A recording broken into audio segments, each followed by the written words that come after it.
listening to Bloomberg Intelligence with Alex Steele and Paul Sweeney on Bloomberg Radio. All right, happy Tuesday, everybody. Alex Steele here alongside Paul Sweeney. This is Bloomberg Intelligence Radio. Today we're broadcasting to you live from Newark, New Jersey at NJIT, New Jersey Institute of Technology. 13,000 students enrolled. We're going to break down some of the great work that they're doing here. Truly groundbreaking.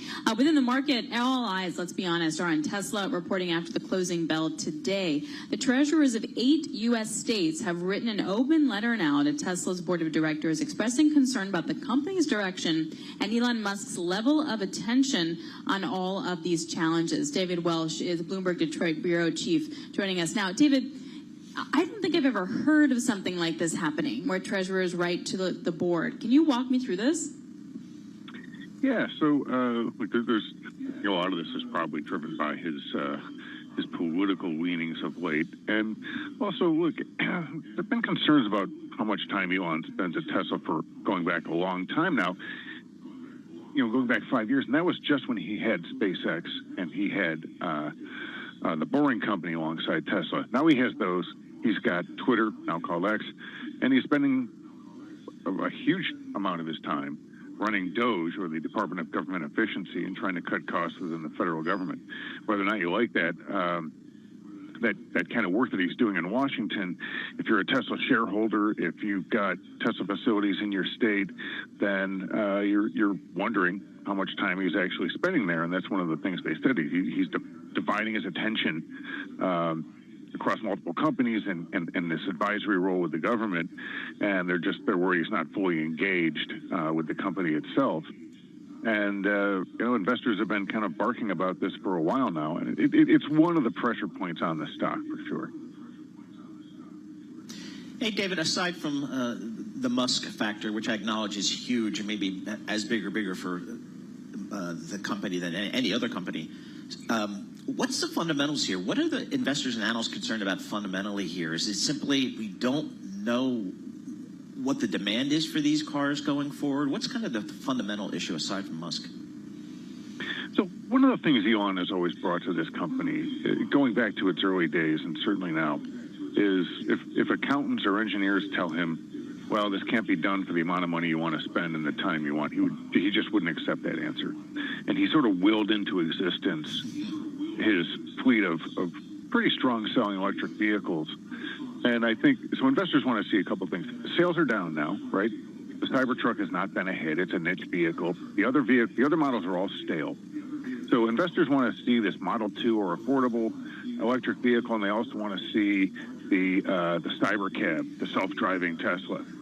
And if Elon's not there, if he's not driving that hard push with the company, I mean, this is a company that missed its production deadlines, multiple times with so many vehicles anyways. But if Elon's not there throwing out the stretch goals and pushing the staff to hit them, there's worry that it's just not going to happen. And then the other fundamentals are, look, the EV market, the growth has slowed down big time in the U.S.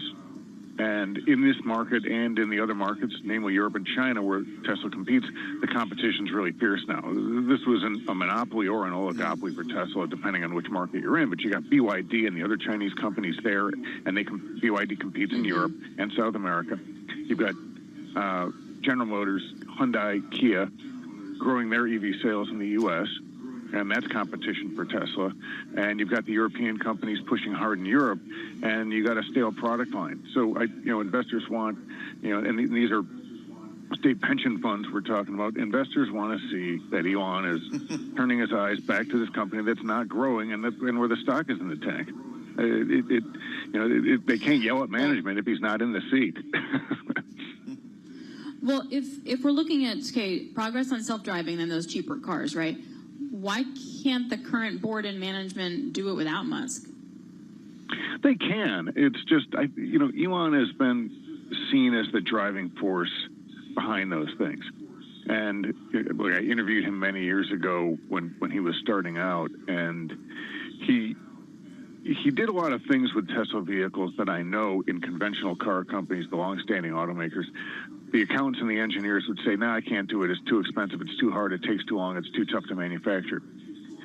that's one of the things he really does bring to his company is he just pushes and says, well, instead of why not, or he said, instead of why do it or why, he says why not, and just pushes people to do it, and that's why Tesla has been a groundbreaking company. Think about Apple when Steve Jobs left the first time. I mean, it basically became like a lousy version of a PC maker, and Jobs had to come back to bring innovation back to the company. Sometimes it's just that force of personality, and look, a lot of people don't like working with him, but he's made a lot of cool products that have sold well, and he's built a lot of value, and a lot of people have made money off of that value. Yep, absolutely, and I think a lot of investors will love to see him bring his focus back to the company. David Welch, Detroit Bureau Chief, Bloomberg News, joining us from Detroit. We'll be listening to that call. I'm going to pay attention to that call today because I'll be interested to see, does he bend to the will of some of his investors, some of the analysts, and in fact announce that he's going to be, focusing a little bit more on Tesla or not? He's just going to hold his ground. I mean, it's really going to be interesting to see how much he gets pushed from analysts on that, and then what his response to that will be. Yep. Well, listen, if you're a listener in the U.S., here's a reminder for you. You can listen to us via satellite radio on Sirius XM channel 121. Access the world's only global audio business network, coast to coast, 24 hours a day. At Bloomberg Radio, Sirius XM channel 121 is presented by Oracle. Stay tuned for the latest market news and industry research. The next hour of Bloomberg Intelligence starts right now from Newark, NJIT. We have a great lineup of groundbreaking professors for you in the medical profession. This is Bloomberg.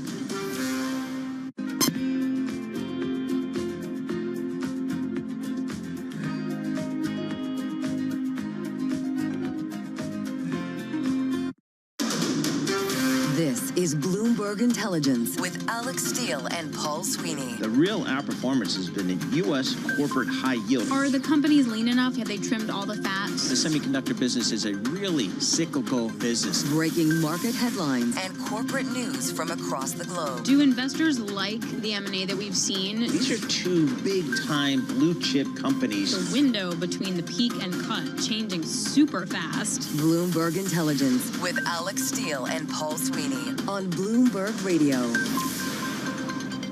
Happy Tuesday, everybody. I'm Alex Steele alongside Paul Sweeney. This is Bloomberg Intelligence Radio. We're broadcasting to you live from Newark, New Jersey, NJIT, New Jersey Institute for Technology. They enroll 13,000 students and have a very vibrant engineering, chemistry, and math and science and computing departments. We're going to be talking to some amazing guests throughout the next hour. Tara Alvarez is a distinguished professor here of biomedical engineering, and we'll take a look at what she's doing to treat vision disorders and to diagnose vision disorders as well. So really key to the future for many, many people. Plus, we will also be talking to Elisa Kalimonemi. Let's see if I said that right. Did I? Okay, we'll go with that.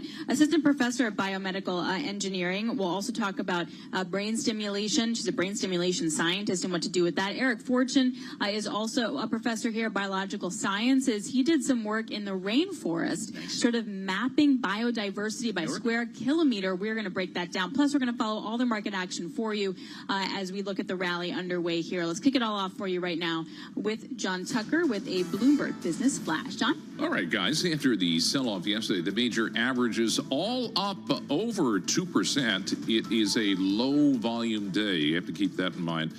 Despite the bounce that we're getting today, investors remain concerned about the worsening outlook for global growth and President Trump's hostility to the Fed chair, Jerome Powell. Tesla, of course, reporting first quarter financial results after the bell. Isabel's going to be along in a second with some of the details. The company coping with sluggish sales. And ahead of that, right now, those shares of 4.3%, a consumer discretionary best performing industry group in the S&P 500 right now. And that is where you find shares of Tesla. Meantime, Lori Calvasina at RBC Capital Markets says, as bad as investor sentiment has been, there may be some reason for hope. And when we have sentiment that is so negative and so, kind of despair is the word that I keep coming up with, not panic. It doesn't feel like panic, but we do see that despair seeping in, and you have to remember that things do tend to turn around. Right now, the S&P 500 up 105 points. That is a rise of about 2%, 52.63 on the index. The Dow Jones Industrial Average, 805 points higher, The NASDAQ 100 up 422 points. That is up 2.4% right now. You have gold, COMEX gold, that is up 0.6%, 3,444. Remember, it did top 3,500 earlier. The two-year yield up 3 basis points, 378. The 10-year yield, the benchmark, that's down 2 basis points. That is at 439. And the Swiss pharmaceutical powerhouse Roche announcing it plans to invest $50 billion in the U.S. over the next 5 years. We check the markets for you all day long, right here on Bloomberg Radio. I'm John Tucker, and that's your Bloomberg Business Flash. Alex and Paul at NJIT. All right, JT, thank you so much. We appreciate it. Alex Steele, Paul Sweeney. We're live here at New Jersey Institute of Technology, NJIT, in Newark, New Jersey. Looking at these markets, as John Tucker was just saying, you got a nice move higher here. Is this a head fake, or is this maybe a little bit of stability coming into the market? Let's take a look at some stocks on the move today. We're joined by Bloomberg's Isabel Lee. Isabel, what are you looking at? Verizon. So shares are kind of flat, but Verizon reported a larger than expected decline in mobile phone subscribers, and that's much more than analysts were expecting. So this is the result of heavy competition and, of course, less spending by federal agencies as the Trump administration really moves to slash those jobs. And this is a big deal because Verizon is the largest U.S. wireless provider. It's also a significant reversal from the previous quarter when they reported more than half a million subscribers added. So in general, we know that Verizon, AT&T, and T-Mobile are really locked in this tight race. For example, last Christmas holiday, Verizon ended its seasonal promotions, but its rivals didn't. And also, customers are keeping their phones longer. Like, I've owned my phone for years now. Oh, yeah. Paul had like an iPhone. Yeah, it was like a 3. 10? Yeah, It wasn't a 3. It wasn't that bad. It was like an iPhone 10 for a very, very long time. Also, taking a look at 3M. I love this company because they make literally everything. Their big jam is just the adhesives, right? But you can put the adhesives on anything, like Post-its is stuff you use in planes. What did they say? I do love 3M also. My tape at home is 3M, and it's also considered an economic bellwether because its portfolio of really just 1,000 of consumers and multiple industrial products give it a broad exposure to the economy. So for today, shares are edging higher nearly 8%. We have 3M standing by its full-year guidance. But it did also acknowledge the risks of the unfolding trade war. So the company said tariffs will have a negative impact of as much as 40 cents a share on full-year earnings. But still, I think it's the outlook that really are boosting investors. So the company also, this is important, derives around 11% of its sales in China. And we know that the Trump administration has imposed blanket tariffs of 100%. So it's really interesting to see how that will play out. But I think it's the positive outlook that's buoying the stock. And a better tape, too. They also did say that they're looking for some product shifts could be possible or looking at customer surcharges as well. And we can't let you go without talking Tesla, what to expect after the bell today. It's earnings day today, and investors are really looking at this stock once again and looking to Elon Musk for any excitement that he may inject back in the company. We know that one of the biggest notable Tesla bulls have called the Tesla stock a code red moment. And it's really interesting because Tesla had a lousy start to the year. As we all know, Elon Musk has really engaged himself in a lot of political entanglements, and a lot of customers have been mad. And we have news just today that the treasuries of 8 U.S. states have written an open letter to Tesla's board of directors expressing concern about the direction of the company. But still, the stock is edging higher. I feel like investors are hopeful for where the company will go. Adjusted EPS is at 44 cents. That's the estimate of Bloomberg Consensus, and EPS is 33 cents. So we'll see. It'll be exciting when the bell closes today. Looking forward to it. All right, Isabel, thank you so very much. We appreciate that. For more conversations like this, listen to our new Stock Movers podcast. Subscribe for 5-minute episodes and the biggest winners and losers in the stock market. Listen to Stock Movers on Apple, Spotify, or anywhere that you get your podcasts. All right, let's move it to the aerospace, defense, and airlines world. The latest is that Boeing will now sell some parts of its digital aviation units. Thomas Bravo and GE Aerospace CEO also met with President Trump to tame some tariff volatility. That was a very big tongue twister right there. Yes, thank you. George Ferguson joins us now from Bloomberg Intelligence. George, let's just start with Boeing for a second. Did any part of this deal surprise you? No, I mean, we'd heard that they were marketing Jeppesen for a while, and they plugged in some of their other electronics businesses. $10 billion is nice. You know, they could use it probably to pay down debt at the end of the year, maybe a bit of an insurance policy if there's any stumbles in the recovery this year. But by the time they get that money, we would expect them to be doing a decent job of generating cash in the back half of the year. What has Boeing said? What are some of the global aerospace manufacturers, George? What have they been saying about tariffs and the impact on that business? Because we sell a lot of big airplanes and airplane parts all around the world. That's right. So, we haven't heard a lot out of most of them. We were coming up into earnings season. I think they'll start to talk more. And today we had the engine makers, right? We had GE and we had RTX. And they were two of the aerospace companies I'm most concerned about, because the engine supply chains really run through Europe and the U.S. So they're going to have to manage whatever tariffs are going to get put up between the two regions. And what we heard today is we heard GE tell us about 10% of costs were likely, or increase was likely due to tariffs, and that they could probably manage it with cost savings, and they probably would put in a little bit of a surcharge in customers.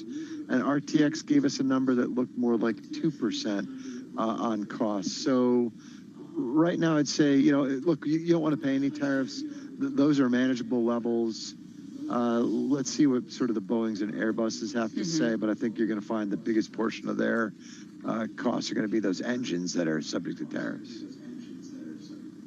So you cover defense, airlines, et cetera, and a lot came out today. Geo Aerospace numbers came out also saying they met with President Trump. We also had Lockheed Martin, we had Northrop Grumman, with a lot happening.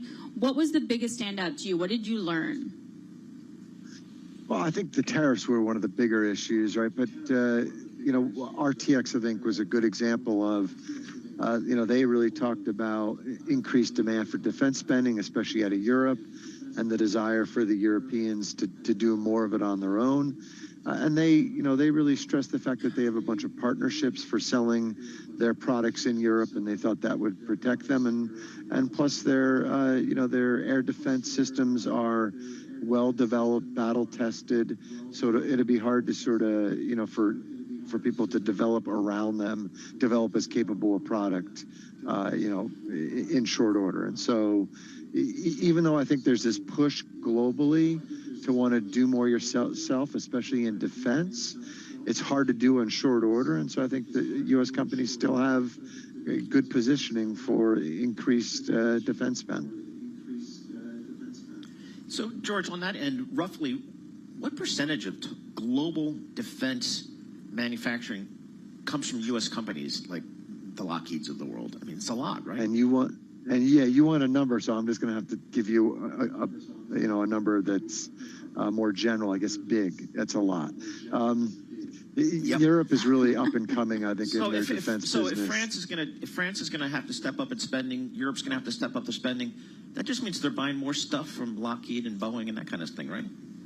I think they're going to want to tell you no, but I see it really hard for them to ramp up spending in short order and build the capability they need to be a deterrent against an aggressor and not spend a bunch of their money, with U.S. contractors.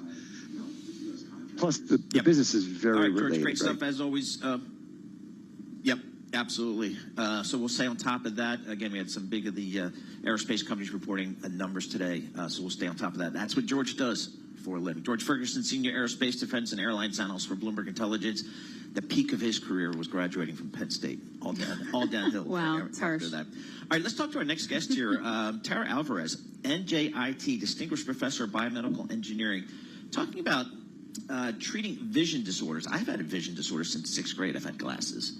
So is that a vision disorder, or is that just? I don't know. Maybe it's just bad eyes. Is there a distinction? I don't know. There's a distinction. Tara, thank you so much for joining us here at NJIT, your home.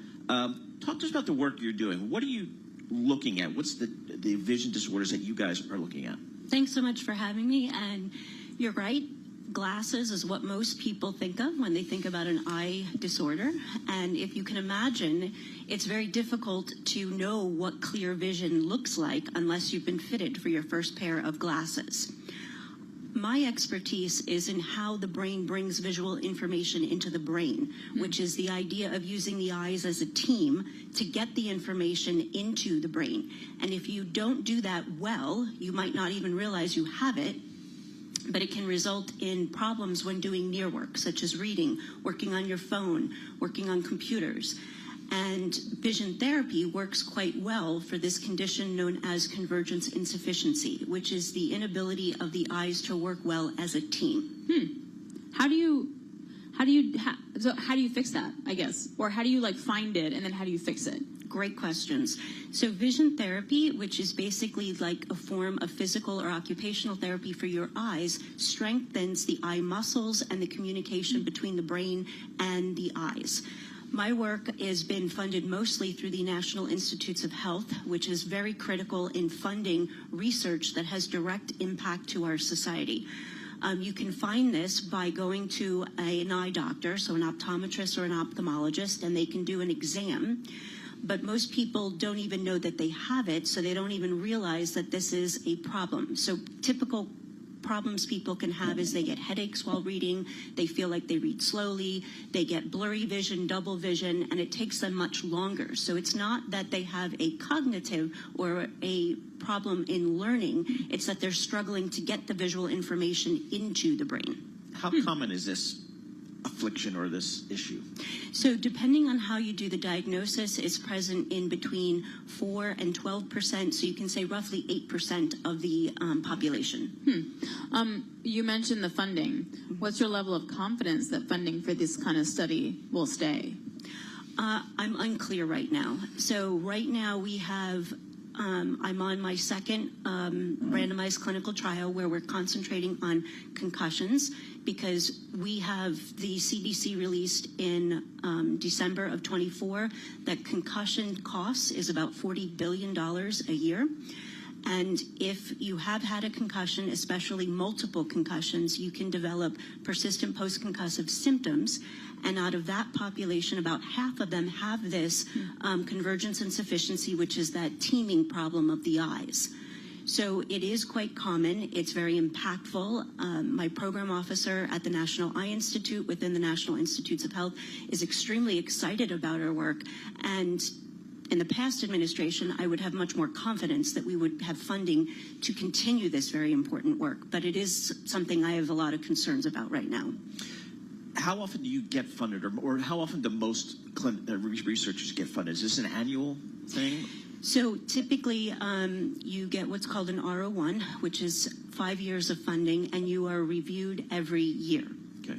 And typically with a randomized clinical trial, which is what I'm leading, that's done in collaboration with Children's Hospital Philadelphia, as well as Rutgers, CHOP, yes, yep. And Rutgers University, it takes time because this is a rehabilitation and it's a longitudinal study. And it's also done with Salus University of Drexel.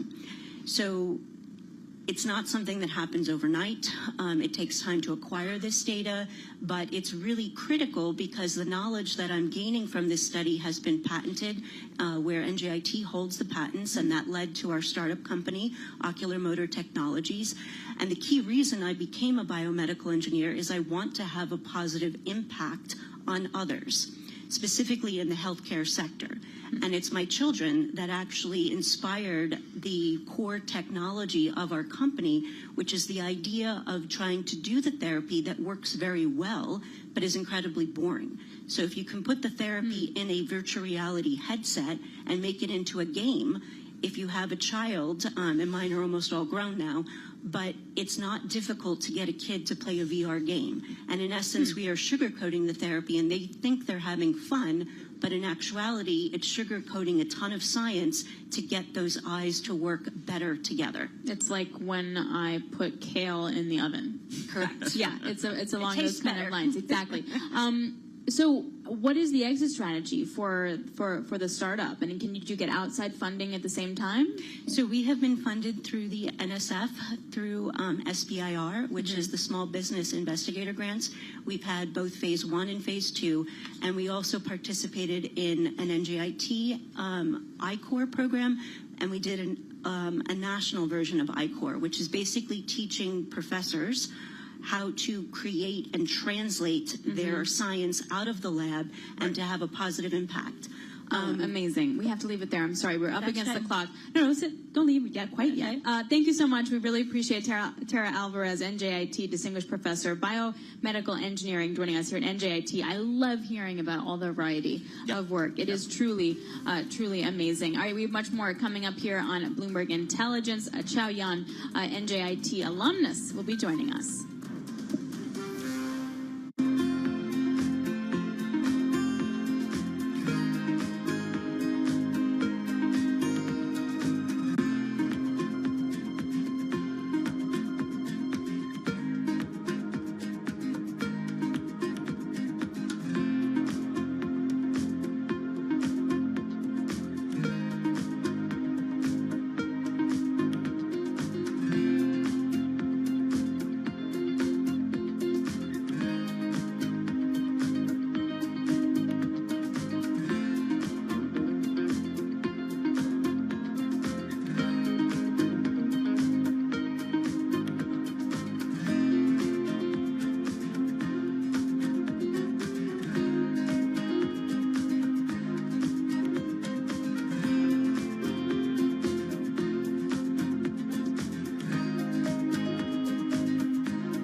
Markets, headlines, and breaking news 24 hours a day at Bloomberg.com, Bloomberg Television, and the Bloomberg Business app. This is a Bloomberg Business Flash.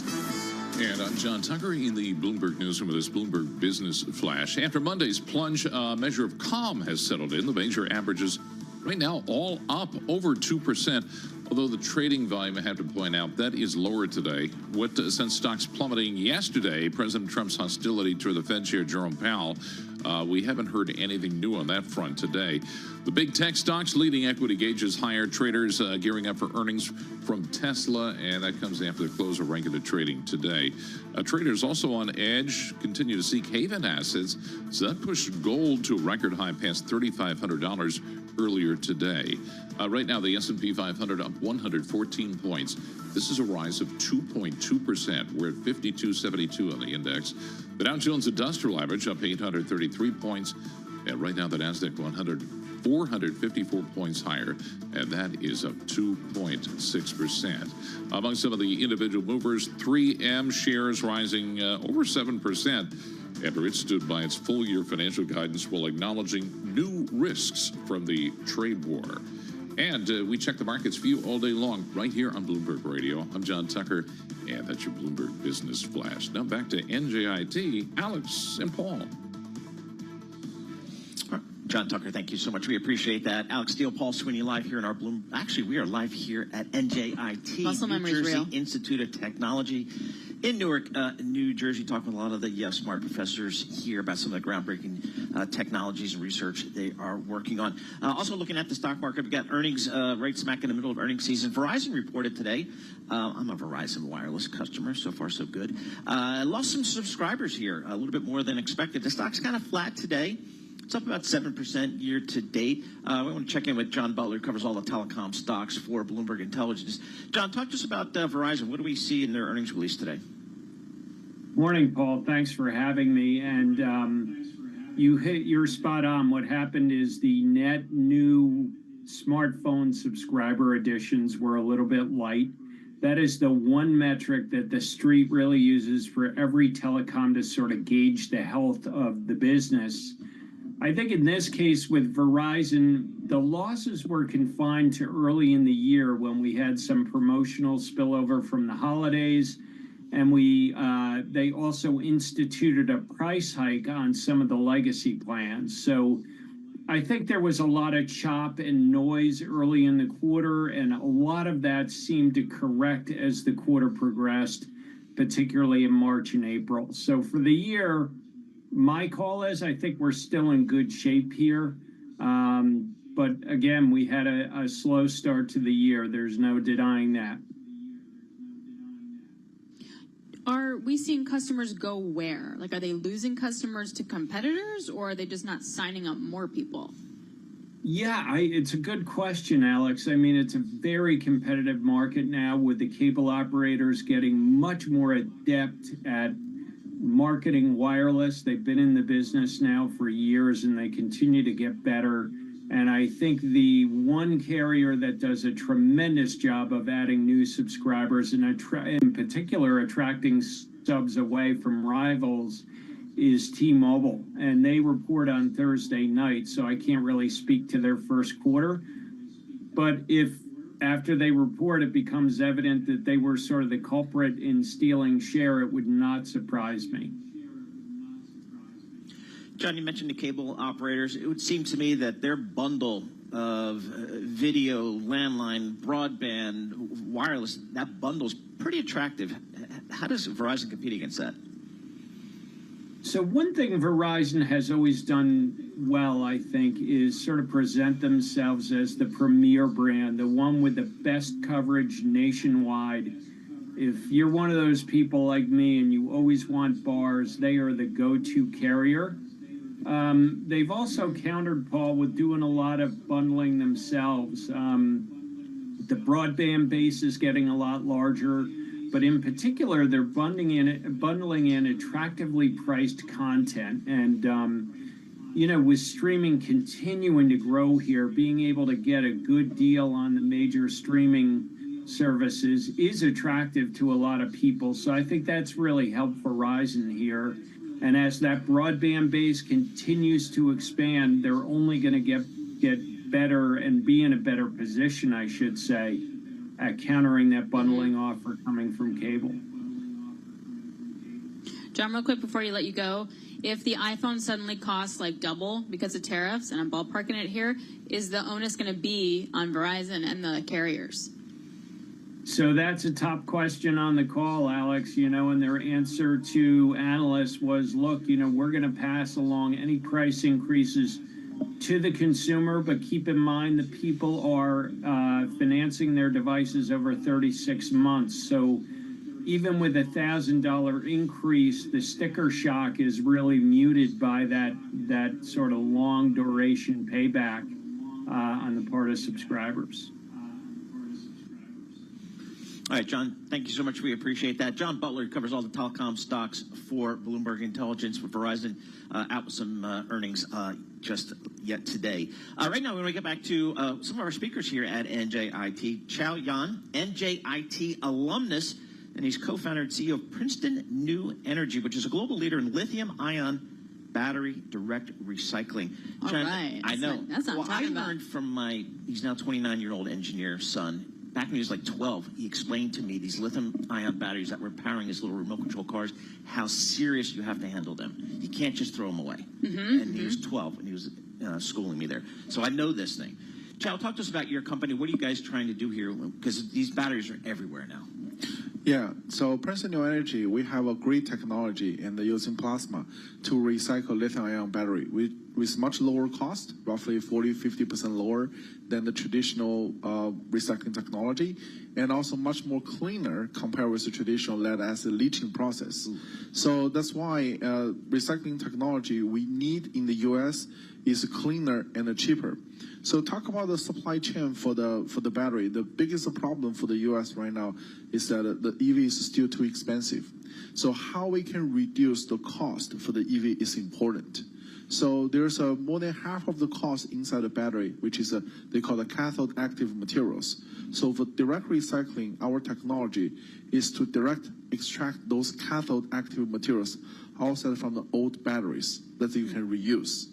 At the same time, we do not want to produce a lot of waste. So in the traditional way, using the sulfuric acid, you're leaching all the metals, and now at the end you get a lot of sodium sulfuric, and we don't have the place to dump them right now. So that's why we need a great technology to do that, and which is a much lower cost. So that's what we are doing. So let's go to the cathode part first. So you're doing that 40% cheaper than competitors? How? So because the traditional way you need to break the old batteries down to the element, so using the acid. So we don't destroy the cathode materials, we just fix them, reuse them, so that's how we reduce the cost, and using our plasma technology. So where are we with just battery technology and recycling? I mean, are there more advances to go here? Because it feels like that's such a key part of electric vehicles and just electric power going forward. Yeah, so there is not only for the EV, but also like the energy storage batteries. ESS, the big the storage system. So traditional technology we're trying to build in the US, but it's very expensive, and the processing cost is also very expensive. So that's why in the US we're trying to scaling up our technology. So the company was founded in 2019, and we have technology. And after that we have the large space lab in New Jersey, which is close to Princeton, and also we have built a pilot production line, which is about 3-4 years ago. Right now it's up running about 2 years, which is in Dallas, Texas. And starting from last year, we are building the first commercial scale production line in South Carolina, Chester County. So in this one, we are able to recycle 5,000 tons as a phase one, and we target to expand to 30,000 tons at the end to recycle the batteries. Do you have to have end buyers that will contract that material for you to feel confident putting in that kind of CapEx? Yes, we need that. And do you have that? Oh, we do have the feedstock provider, which give us the waste batteries, and it will come from like cell manufacturers who make the batteries. They are manufacturing scrap, so we do have a contract with them to recycle their manufacturing scrap. We do have a contract with auto OEMs and also the junkyard players who have a lot of waste batteries. So we also have a contract for that one. Who's buying them though? So currently we are selling to the leaching companies who need those batteries to continue to get the metals for the later usage. How are you funding your company? I'm a former banker, so I always think about the money. How are you funding this company? That's a very important part. So we closed the 2 rounds of the investment. We call the seed round and A round. So we have private investors who interest with us, invest with us, and supporting us. And those the investors, some of the financial investors, some of strategic investor. So and on top of this, we get a big support from the Department of Energy in the past 6 years, starting from like a smaller grant SBIR. Later on, we have a larger grant. So we got roughly about $20 million supporting us. What is your level of confidence that continues? I think for the United States, critical minerals are very important. So we don't have so many mines in the U.S. What we need is how we can leverage those waste stuff and how to reuse them. So that's why I think recycling technology is critical for us to secure the critical minerals. And this will link to the U.S. energy security. So I think for our technology is very critical for the United States, for the materials what we need, and also for the batteries what we're going to build. So that's what we need. And just to give you a little bit number, so currently U.S. don't produce any cathode materials. So all the materials we import from outside. So direct recycling, we use the waste batteries and produce the cathode materials to make new batteries, and that's contain more than half of the value inside the lithium-ion batteries. So how important is this? So that's why we believe the grant will be continue to support this critical minerals research and also to support our energy security. So you got your master's and your PhD here, right? That's right, in chemistry department. That sounds fun. How was your experience here? It's awesome. I really enjoy the research here. So basically, it's built up my very strong research and the engineering foundation. So I think that will be very critical because once you move into the next step, so doing research, basically finish PhD, no one gonna teach you how to do it. You need to have very strong the experience how to design your research, how to set up everything, and then after research, how to write the paper and the publications, and more important, how to find the research topics, write the proposals to get a grant. So yeah, I got a pretty good foundation here. Very good. Good advertisement for walking advertisement for NJIT for sure. Chao Yan, co-founder and CEO of Princeton New Energy, talking about recycling those batteries, which are in the cars and a lot of other places too. No, it's really amazing. I'm just interested to see, and we've heard from many professors here as well, obviously, with the startup about funding and how important government funding is and how uncertain that path to government funding is as well. All right, coming up, Eric Fortune is NJIT Associate Professor for Biological Sciences. So he was in the rainforest and used biodiversity and measured biodiversity in square kilometers. We're going to talk about what that means. It was actually like a competition out there. To win that, we'll break it down. This is Bloomberg.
markets, headlines, and breaking news 24 hours a day at Bloomberg.com, Bloomberg Television, and the Bloomberg Business app. This is a Bloomberg Business Flash.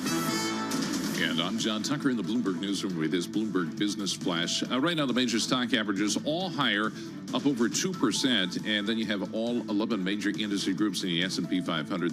They are up. And consumer discretionary best performing group there, that's where you're going to find shares of Tesla.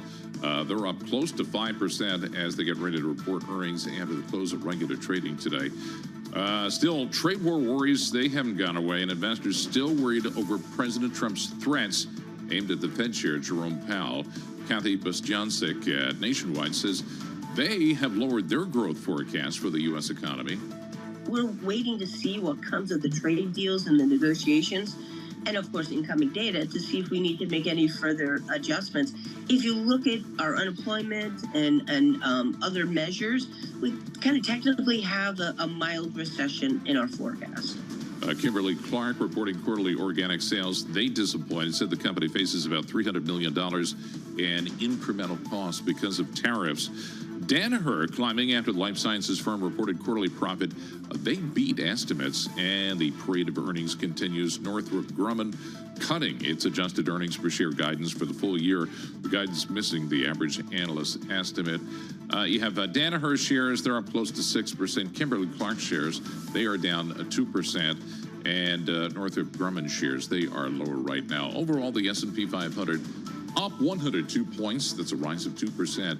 5260 on the index. The Dow Jones Industrial Average up 788 points. And the NASDAQ 100 right now up 393 points. That is a rise of 2.2%. And we check the markets for you all day long right here on Bloomberg Radio. I'm John Tucker. That's your Bloomberg Business Flash. Now back to NJIT with Alex and Paul. All right, thanks so much, John Tucker. Alex Steele here alongside Paul Sweeney. This is Bloomberg Intelligence Radio, broadcasting to you live from Newark, New Jersey, NJIT, New Jersey Institute of Technology, where they enroll 13,000 students and are really some of the leaders in technology and science within the country. Joining us now here is Eric Fortune, NJIT Associate Professor of Biological Sciences. He recently led, this is really cool, he recently led a team competing to record the biodiversity in a square kilometer of the Amazon rainforest. And this is after 6-year completion. Your team walked away with a $5 million prize. This is really exciting. Can you walk us through what that was like and how you did it and all that fun stuff? Well, it's a super exciting project that we were part of. It was sponsored by this group called the X Prize, and their goal is to incentivize fields where otherwise there weren't sufficient finances to drive things. So they feel like they're responsible for the current space exploration that's occurring in the private sector because they sponsored an X Prize 30 years ago that drove that market. So their goal with this X Prize was to drive the same kind of development and innovation in the area of biodiversity. So their rules were that they would give us a few months ahead of time a random location in some rainforest on the planet, give us 1 day to sample with only drones and other kinds of remote sensing technologies. No human was allowed to go into this square kilometer, and then 48 hours to analyze the data and provide a report about the biodiversity that we encountered in that time. What did you find in your findings? What was the I can't think of a more biodiverse area maybe than a rainforest. Well, we went to perhaps the most biodiverse place on Earth. So this was a habitat in the Amazon rainforest. And so we had a square kilometer just outside of Manaus in Brazil. And so we deployed our drones and these devices that sat on top of the rainforest canopy, and they collected insects and sound and environmental DNA. And we were able to take like 27 million samples of genetic information from the forest, identified more species of birds than exist in all of North America in this one 1 kilometer area, and then measure hundreds of thousands of insects all in this 24-hour period. It's really unprecedented. So, okay, so you take this, you analyze it, you have a tremendous amount of research, then what? Then what? Well, that's I think the big problem that X Prize is trying to identify, which is first develop the technology so that we can do this kind of analysis. And then the next steps, the part that we're in now, is to try and develop and address the market for biodiversity monitoring, not only in rainforests and critically important habitats like the Amazon basin, but across the planet. So what are the next technological frontiers for monitoring? So we've now developed and tested and proven these technologies. So our goal now is to translate these things into businesses. So our team alone has generated 6 or 7 new businesses that are each focusing on components of this biodiversity monitoring that are entering the market at this moment. And the other teams that we competed with, some of their teams are also generating these new companies that do things like monitoring environmental DNA at a particular location. So if you're building a power plant somewhere along an endangered forest, you want to know what your impacts are. You measure the environmental DNA to know what species were there before and what your impact is on species later. It's great that we're having this on Earth Day. Do you know it's Earth Day? I know. It's Earth Day today. Which is really cool, but I was kind of joking, not joking, with some of my producers being like, do we still care about that? As in, like, was this research much more relevant in certain areas 2 years ago than you could make an argument that is now? Well, I don't think so. I mean, in one sense, Earth Day is the greatest disappointment ever, right? In that, and also kind of a weird thing to say. Every day we live on Earth, as far as I can tell, mm-hmm. And so, what kind of action can we generate here? So, obviously, the most important thing is to align market interests along with saving and preserving biodiversity. And lots of companies rely on services provided by nature. And so those companies have already recognized that and already are engaged in saving the habitats on which they rely on. A great example is L'Oreal. This is a company that has a global mission for making sure that the impacts of the products they generate are going to be neutral over the entire lifespan of the product, from production to use and then the discarding of the waste afterwards. Do you sense changing winds out there in terms of funding, in terms of support for biodiversity and just environment in general? Well, I mean, it's complicated, of course, with changing political winds, but we all live on this planet, and that's not changing. And I think anyone of our age, and I don't mean to say anything about how old any of us are, but it's inescapable that during your lifetime you have observed changes in climate and in biodiversity that occurs. And so whether we like it or not, this is something that we're going to have to deal with. The question, I think, from a business perspective, of course, is what's the time horizon of that? Is it 1 year, 10 years, 100 years? And that's a complicated thing that I am not equipped to answer. What's next for you guys? So I'm personally, I've started a company that came out of this X Prize competition, and so we have our first order, and so I'm busy building these high-tech devices that are deployable into these kinds of habitats that collect this kind of data. And we see that as, at least on a small scale, a sustainable business for quite some time. Anyone who owns land and is interested in the biodiversity there, starting with like national parks or local and city parks or any other business that have large landing holdings, they're going to need over time devices like this to answer regulatory and their customers' demands about biodiversity. Fascinating stuff. Eric, thank you so much for joining us. Eric Fortune, he's Associate Professor of Biological Sciences here at NJIT here in Newark, New Jersey. So we appreciate getting a few minutes of his time here. Looking at the markets, we're holding on to the gains. We're off the highs of the day, but still we got the S&P up 1.9%. The Dow up 750 points, that's 2%, and the NASDAQ up a little over 2%. So a little bit of a bounce back day. Not going to make too much out of it, but I'm going to call out the VIX for Tom Keene. The VIX comes in 3 big points, so sitting right around 30. I'm saying dead cat bounce. Turnaround Tuesday doesn't mean Rally Wednesday. All right, well, coming up, we're going to continue the conversation right here at NJIT. Elisa Kalionima will be joining us, Assistant Professor of Biomedical Engineering. She'll be joining us here. She's a neural engineer and brain stimulation scientist. She uses brain stimulation to develop methods to study the brain. Super cool, super amazing. We're going to break that down for you right after this.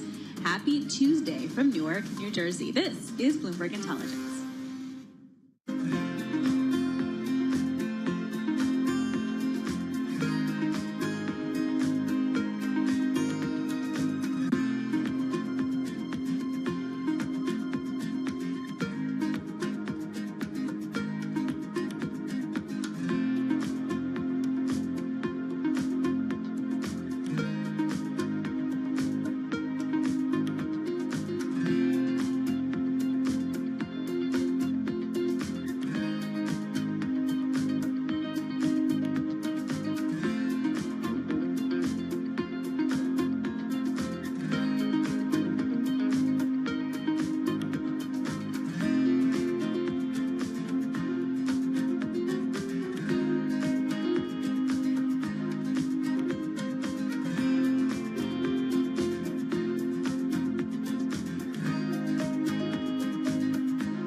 Bloomberg Intelligence with Alex Steele and Paul Sweeney on Bloomberg Radio. All right, Alex Steele, Paul Sweeney. We are live at the New Jersey Institute of Technology, NJIT, in Newark, New Jersey, talking to some really smart people. All right, what are you doing here? I mean, this one, we saved this. Somebody actually does this, a neural engineer and brain stimulation scientist. That is awesome. Put that on a business card. Yeah. Elisa Kalyaniemi, assistant professor, biomedical engineering here at NJIT, joins us here. Elisa, what are you guys looking at? What's your research? What are you focusing on these days?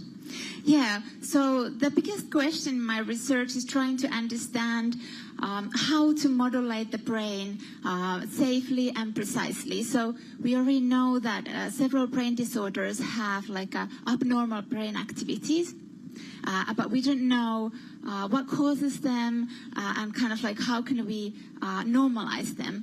And that's where brain stimulation comes from. So brain stimulation is a method where we can actually modulate the brain safely. Modulate the brain. Does that mean like fix it or change the brain waves, or what does that mean?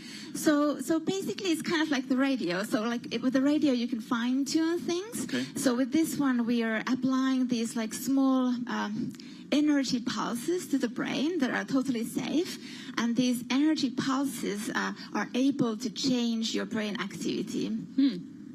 Wow. So give us like a typical example of kind of what you're trying to do with a patient who may have some brain issues. What's an example? Yeah, well, for example, considering medications. So medications are life-saving for many individuals, but the challenge is that like some people get side effects, some people don't just like tolerate them, some people just don't get like any response, and obviously that's a problem because then we don't have any treatments for those. So what I'm trying to do with my research is kind of like help those individuals who don't get help from the pharmaceuticals. So with these brain stimulation methods, we kind of like fill that gap and try to help them. So we try to develop methods that we could kind of like, whatever problem they have in their brain, we could elevate their symptoms. Oh, and then in that case, it's sort of customized per person to do that. So, that's amazing. That's like a life-saving thing. You say it's totally safe, but you say electromagnetic pulses in your brain, and you're like, whoa, I don't know, that sounds scary. Give me the pitch for why it's safe. So basically with these pulses, we can just reach the surface of the brain. And then, like your brain is already naturally electrical. So what we're basically doing is that we just like initiate the activity that you would be initiating yourself as well, but we just do it externally. And then whatever was supposed to happen in your brain will happen. So it's kind of like we just initiate the domino effect, so to speak. Where are you in your research now in terms of maybe getting at some point to practical applications? So my lab is rather new. So I've been at NJIT only like 2.5 years. Okay. So I would say that we're still at the kind of like the first steps. But we already have some industry collaborations. So we've worked with, so there's, for example, this program NSF iCourse.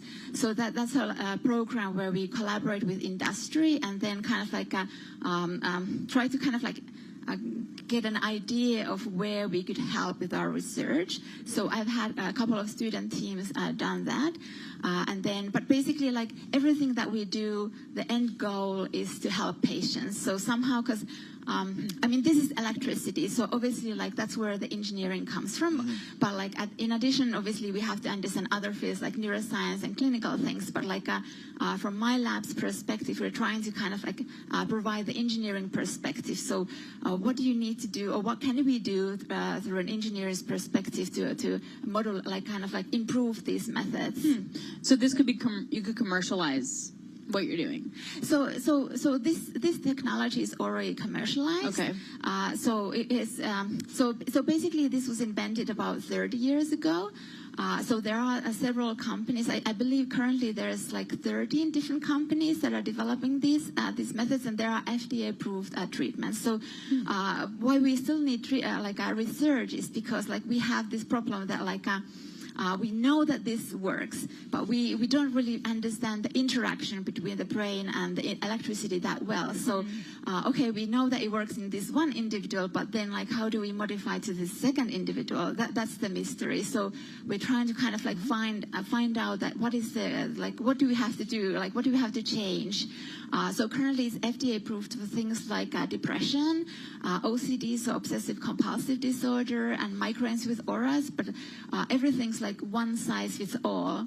So if you have, like, let's say, like your genetics somehow different, it's like it might not work for you, but then currently we don't really know why and what should we do. Yeah, interesting. so All right, interesting research there for sure. Lisa, thank you so much for joining us. Lisa Kaliuniemi, Assistant Professor, Biomedical Engineering, NJIT. Got some smart folks here. We're glad they could spare a few minutes of their time here today. That was amazing. I know, doing some great We're stuff. here doing radio. They're like literally saving people on the planet. Let's just put that in perspective. Yeah, that's exactly. really awesome. Yeah, and we'll take a look at these markets because that's what we do. We should do that. I'm taking a look at Tesla. Let's just put it out there for a second. So that stock is up almost 5%, trading at $238. We get earnings out after the bell. I'm just really struck on those treasurers of 8 U.S. states writing a note to the board being like, we are really worried about Elon Musk's role here within the government and then how it pairs out into the company. And, you know, if you take a look at a correlation between the Mag 7 and the S&P, it's almost at 1. Is it? That's like a direct correlation. So Tesla's really going to matter today to the S&P. And we'll see what Elon says on the call. I'm going to dial in for that one because I think that could Totally. be, Yeah, that's a game changer. All right, well, that wraps it up for me and Paul right here in NJIT, Newark, New Jersey. Coming up, Balance of Power with Joe Matthew after this global news update. Happy Tuesday, everybody. This is Bloomberg.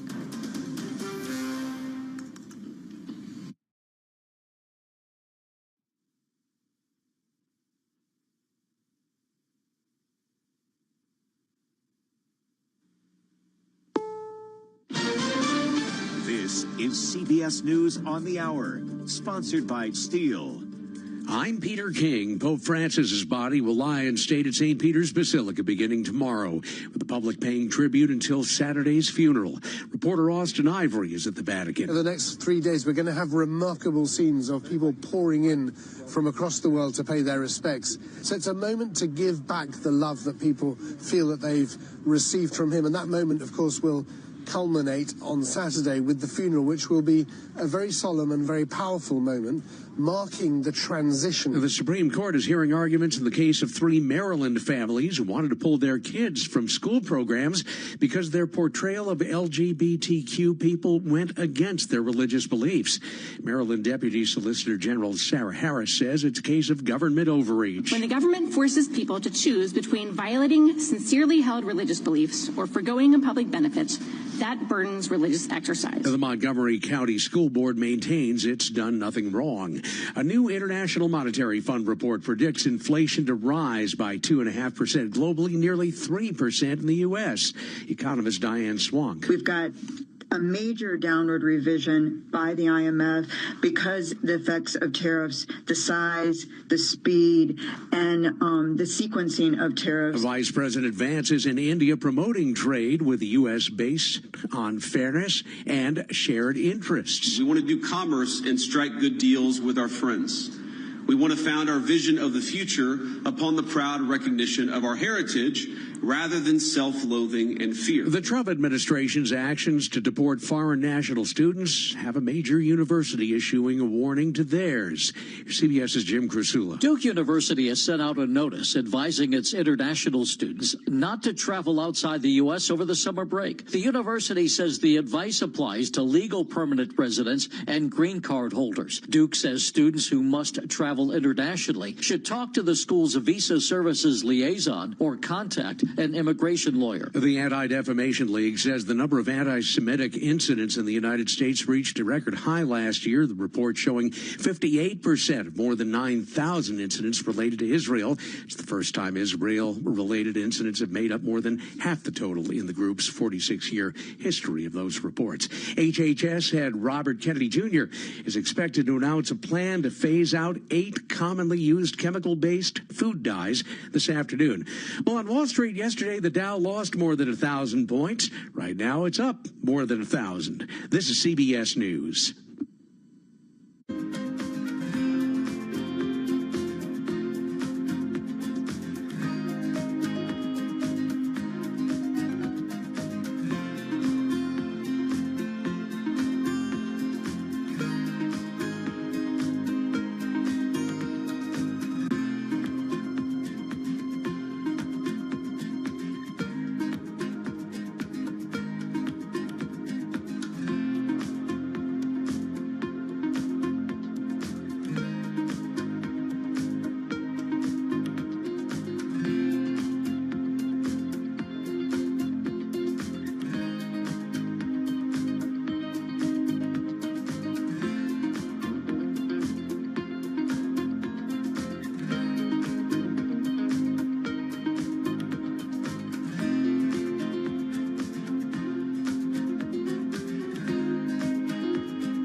Swiss drug maker Roche says it'll spend $50 billion over the next 5 years and create 12,000 jobs in the U.S. for high-tech research and development and manufacturing in California, Indiana, Massachusetts, and Pennsylvania. Well, there's news involving artificial intelligence in the Oscars. I put you where you are today. Robert De Niro acknowledged AI helped alter his voice in The Alto Nights, and it enhanced Adrian Brody's Hungarian accent for his Oscar-winning performance in The Brutalist. The people here, they do not want us here. Now, the Academy of Motion Picture Arts and Sciences says artificial intelligence will not disqualify a movie from Oscar consideration, but it will favor films with more human involvement. The Academy also announced members will have to watch all nominated films in all categories to vote in the final round of the Oscars, and they'll track them through a streaming app. Deborah Rodriguez, CBS News. And I'm Peter King, CBS News. From the world of politics to the world of business, this is Balance of Power.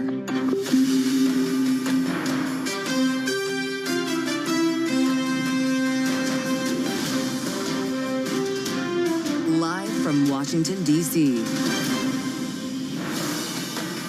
Tuesday edition with the White House in damage control mode over the Secretary of Defense and now the IMF slashing its forecast for global economic growth. We're joined this hour by Bloomberg White House correspondent Kate Sullivan and by Nathan Dean with his analysis from Bloomberg Intelligence. And continued uncertainty today over tariffs, though you wouldn't know by looking at Wall Street. Harvard is suing the Trump administration over billions in federal funding. We'll get into it with our political panel. Analysis from Rick Davis, Bloomberg Politics contributor, Republican strategist, alongside Democratic strategist Kristen Hahn from Rock Solutions. It's all ahead here on the fastest show in politics. And we start, as ever, on Wall Street. Charlie Pellet at World Headquarters in New York. I guess it's easy come, easy go, Charlie. Indeed, but I got to tell you, Joe, really in the past couple of minutes, past 5 minutes or so, we have got a sudden surge higher for the Dow, the S&P, and NASDAQ. Treasury Secretary Scott Bessent telling a closed-door investor summit today that the tariff standoff with China is unsustainable and that he's expecting the situation to de-escalate. Again, this news breaking moments ago. Bessent adding that negotiations have not started, but a deal is possible. Now, this is all according to people who attended his session at an event hosted by J.P. Morgan Chase in Washington, which was not open to the public or media. But right now, we have got the Dow Jones Industrial Average up by 1,002 points, up 2.6%. S&P up 134, an advance there of 2.6%. NASDAQ up 455, up by 2.9%. Bottom line here, dramatically different tone for the U.S. equity market compared to this time yesterday. The 10-year, 4.38%, with the 2-year currently yielding 3.78%. Gold now retreating $11 the ounce to $34.12, down 0.3%. West Texas Intermediate crude just above 65 a barrel, up 3.1%. And Bitcoin reclaims 90,000, right now up 4.1%. Bitcoin at 90,970. As for the overall market backdrop, Victoria Fernandez is chief market strategist at Crossmark Global. She was interviewed this morning on Bloomberg Daybreak. There are definite reasons for volatility in there. Obviously, the current headlines being the concerns around Trump trying to possibly oust Powell. There's concerns obviously still around the tariffs, but there were a lot of concerns prior to all of that, too, about the slowing growth of the economy. Victoria Fernandez of Crossmark Global. Tesla, after the closing bell, Tesla ahead of earnings, up now by 6%. Again, repeating our top story, the top market story. Treasury Secretary Scott Bessent telling a closed-door investment summit that the tariff standoff with China is unsustainable. Balance of Power continues right now. Lots to digest. Once again, your host, here he is, Joe Matthew. All right, Charlie, thank you so much. How about it? The Dow pops up 1,000 points, and there's Charlie Pellet waiting for you, World Headquarters in New York, the voice of Wall Street and the New York subway. Charlie will be back a little later on this hour. Let us know if we have any staying power in this rally here with, the big headline, crossing the terminal just as we take air at high noon. It happens every day. That's why you listen and watch on YouTube. Search Bloomberg Business News live. We'll be there with our live stream when you arrive. Also on Bloomberg Radio nationwide on Sirius XM channel 121. Bessent sees de-escalation with China, reads the headline. situation unsustainable, even though that is the very situation that this White House asked for with China, trying as ever to get Beijing to the table. We're watching shares of Tesla, by the way. Charlie pointed that out, not only because of the implications when it comes to China, right? Everyone's going to be looking at Nike, going to be looking at Tesla, also with earnings in the cards. Will we hear from Elon Musk in the conference call? That's one question we have, and one stock that we are watching here as we project to the after-hours session. In the meantime, at the White House, it's damage control, right? Sat here at this very time yesterday, and we spent 2 hours talking about Pete Hegseth. A second Signal chat, of course, sharing what he says are not war plans with his wife, brother, and others. And then the departure of 4 people who he hired, shown the door for being alleged leakers. Now, what do you do in a world like this? We already told you that the president was standing behind his man. He said so at the Easter egg roll of all places yesterday. But you got to get out in the media, right? And of course, when you want to do that in the Trump administration, you tend to go to Fox News. Pete Hegseth showed up on Fox and Friends this morning to make his case. Listen. I said repeatedly, no one's texting war plans. You know why I said that? Because I'm in the bowels of the Pentagon every single day. Just 10 minutes ago, I was looking at actual war plans of things that were ongoing or pending things to happen, because that's on a regular basis on classified systems. That's my job for the war fighters, for the President of the United States. I look at war plans every single day. What was shared over Signal, then and now, however you characterize it, was informal, unclassified coordinations. Informal, unclassified coordinations that also included, of course, the type of aircraft, the F-A-18 fighter jets that were used and when they were going to be in position, which has raised a lot of questions about the security surrounding this whole conversation. Yes, CC, however you want to characterize it. He essentially blamed the agency as well, being a house of leakers and trying to block the Trump agenda. Does this help to put this to bed? I don't know, but this is where we start with Kate Sullivan, part of our growing team covering this Trump administration. Bloomberg White House correspondent. Kate, it's great to see you. Thanks for coming in. Thanks for having me. So we got the first attempt here to tamp this down. And by the way, not the first time for Hegseth himself, following the first Signal chat and following his confirmation hearings, in which a lot of people said that he was DOA. This White House isn't budging, though, right? He's still got the support of the president. That's right. I mean, we heard Trump yesterday.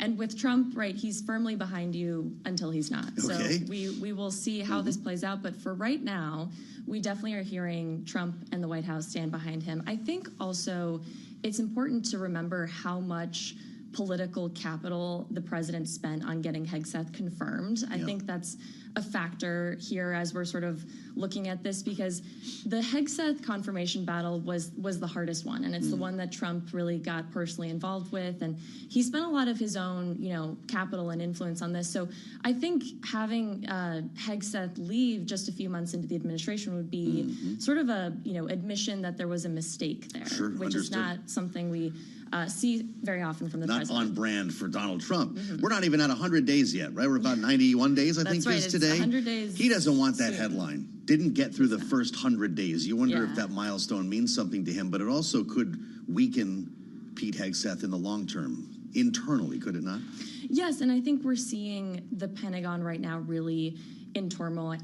I know you've covered this on this show, but what we saw from Hegseth this morning was a really defiant, in the face of all this. As you mentioned, he's been through news cycles like this before, but he's very defiant. He's blamed the media, which is something that this president and this White House and this administration, it's something that they revert to sort of reflexively a lot.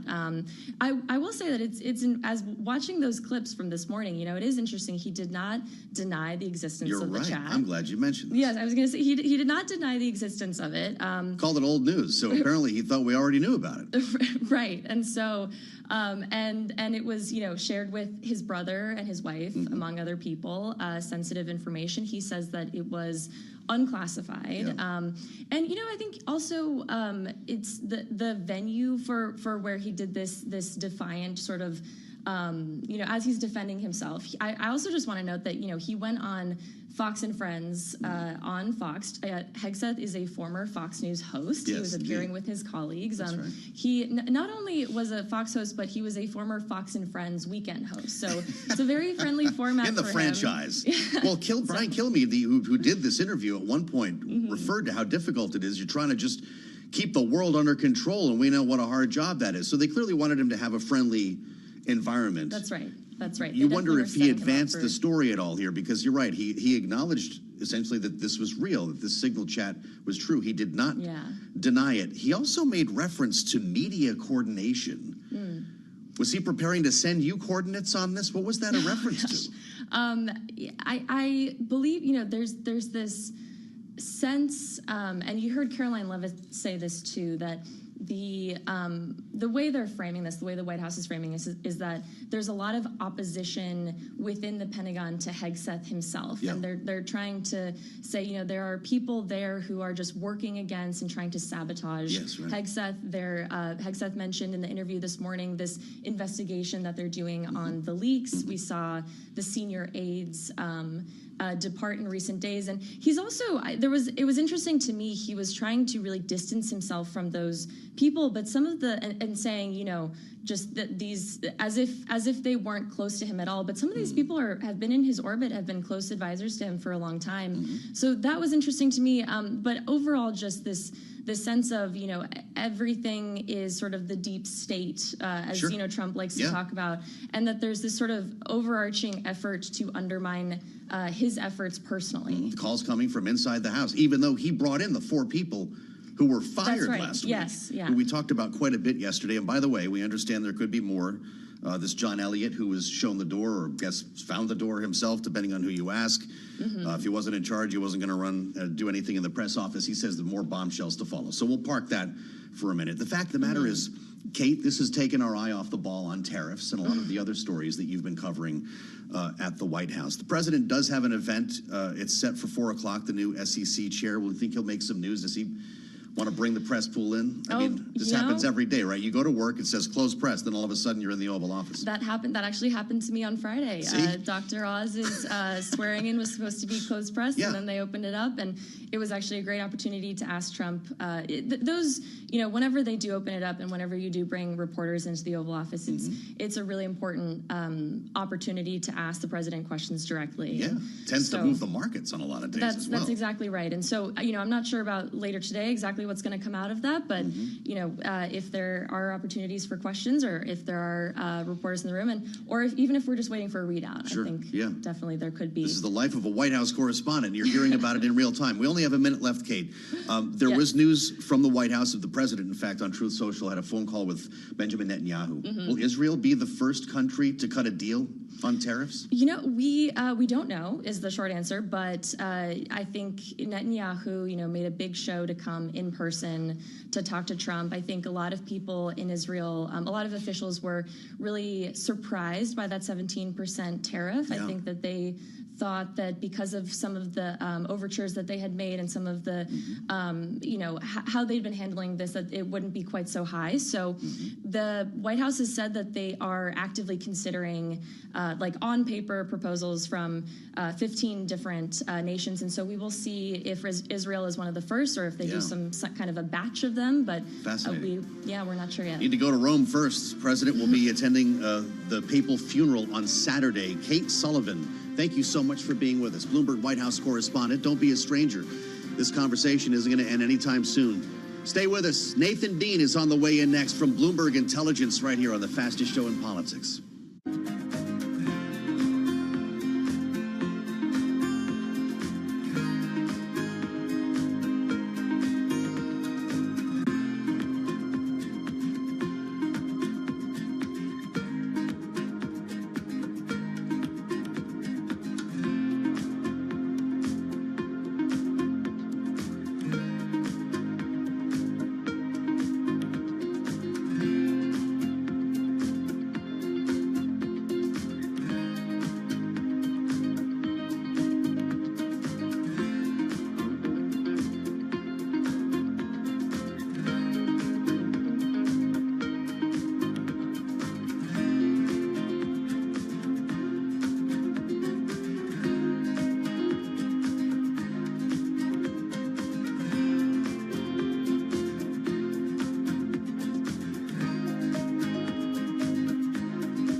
It's 12:21 on Wall Street. We do check markets all day long here at Bloomberg. We've got the S&P 500 index at the best level of the session, pushing higher. Stocks rallied after Bloomberg News reported just about 30 minutes ago on closed-door comments by Treasury Secretary Scott Bessent saying the tariff standoff with China is unsustainable and that he is expecting the situation to de-escalate. We got more on the markets coming up with our Nora Melinda in just a moment. But here are the numbers. The S&P now up 142, up 2.8%. Again, to underscore, best level of the session after yesterday's massive decline. The Dow up 1,068 now. That is a gain of 2.8%. We've got the NASDAQ Composite Index up 512 points, up by 3.2%. The 10-year 4.37% with the 2-year currently yielding 3.80%. Gold now down $30 the ounce to $33.92. Was trading above $3,500 today, down 0.9%. West Texas Intermediate crude up 3.1%, $65.04 a barrel. And you can not ignore the move in Bitcoin today, up 4%, 90,854, reclaiming 90,000 on Bitcoin. So again, repeating our top story, Treasury Secretary Scott Bessent telling a closed-door investor summit that the tariff standoff with China is unsustainable. Defense stocks lower after earnings. Case in point, RTX trading lower by 8.7%, and Northrop Grumman now down by 13%. I'm Charlie Pellet. Balance of Power continues right now. Back we go to Washington. Once again, your host, here he is, Joe Matthew. All right, Charlie Pellet making my job easy every day here on Bloomberg. Thank you, sir, from New York with his eye on the markets. He got to everything that I was going to mention here, including, how about that, Bitcoin back above $90,000 for the first time since the beginning of March. So I guess it's rally time, everybody. Charlie just walked us through the headline here. This is really something, this headline on the terminal. Bessent sees de-escalation with China. Situation unsustainable.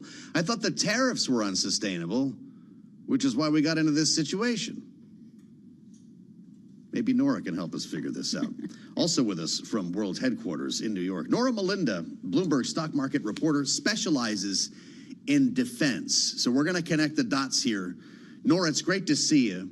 I can't wait to ask you about Northrop Grumman because they're watching the Dow and everything else take off here, and their stock continues to find new lows. But why are we buying into a headline from Scott Bessent like this? What does it tell you about the market that it can take off with such force based on a headline that really may not qualify as news?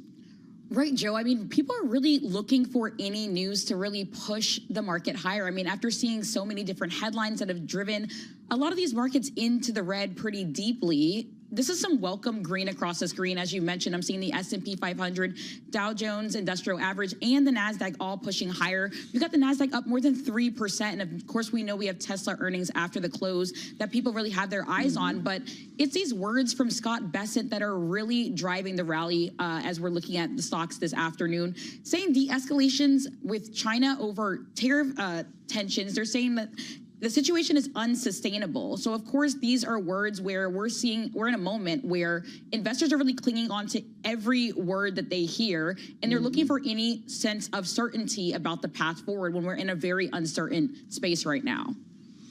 Yeah, Tesla's doing pretty well. It's up about 6.5%. Nora, if you can get a bid under Nike, you're doing something right here. And, of course, all roads lead to China with companies like this, right? But I want to know about Northrop Grumman. You specialize in the defense contractors, and boy, Wall Street was really in love with this stock.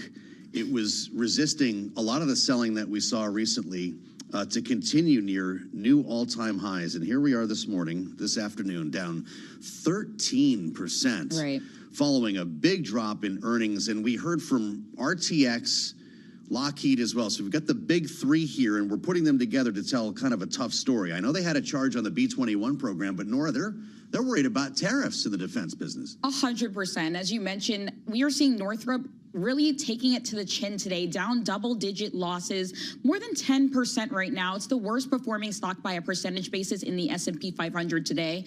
And of course, this is in the midst of a bunch of earnings that we're getting from these U.S. defense and aerospace contractors. But for Northrop Grumman, questions are really revolving around that B-21 charge, but that is pretty idiosyncratic, specifically to Northrop. That doesn't really extend out to the others. But it's interesting because they are cutting their earnings outlook look, they're also talking about tariffs. That's really been a topic of conversation, as it's been in every industry, but more specifically here for defense. But as I'm speaking to a lot of sources and analysts across Wall Street, they're saying that they don't necessarily expect tariffs to make any sort of material impact here for this group. So people are listening to hear what's going on these earnings calls, but as it pertains to defense and aerospace, it seems as though it's a concern, but it may not necessarily hit margins in the way that it is hitting other sectors here in the S&P 500. Well, fascinating. We're talking about the first $1 trillion defense budget in history right now in Washington, and you've got defense contractors falling off a cliff. Although Lockheed seems to be holding up, it has been a troubled stock as of late as we keep our eyes on all three. Nora, it's great to have you. Come by more often. Nora Melinda, watching Wall Street and the defense space today specifically, as we add the voice of Nathan Dean. I almost feel bad doing this because Nathan's going to sit in a conference room a little bit of time from now here to talk to people about the very issues that we talk to Nathan about every day, right? This is of course, our chief U.S. policy analyst, and he's in New York to deal with some big swingers here who have questions about tariffs, economic policy, and the rest. But he's yours first. Nathan, it's great to see you. Bloomberg Intelligence Senior U.S. Policy Analyst. Are they treating you well up there? Oh, yeah. You know, the Bloomberg Camp Pantry is always stocked, and it's always, I mean, I don't want to, yes, you know, it's great stuff. They don't let me come to New York anymore. I'm just down here in Washington covering the headlines. Nathan, Scott Bessent woke everybody up this morning. What do you make of this rally here on a headline that really doesn't change the dynamic? Bessent sees de-escalation situation unsustainable. Couldn't you have told me that this morning? No, yes, but I also think that it's very comforting to hear it come from the administration. And look, it's probably one of the top three people that have the president's ears when it comes to tariffs. And so when you have the Treasury Secretary coming out there and saying words like, look, de-escalation, unsustainable, we are going to have to make a deal somehow, that's very comforting to the market. I would also caution, however, is that you have other ears of the president from other members of the cabinet who are most likely going to also say, look, this trade war continues. The tariffs are going to go, if not higher. So I would just say that, you know, yes, this is comforting to the market, but ultimately this is the president's decision. And we still think that a deal eventually will be made. But like the Treasury Secretary said before, there's 70 other countries that they're talking to. So the China deal may not come.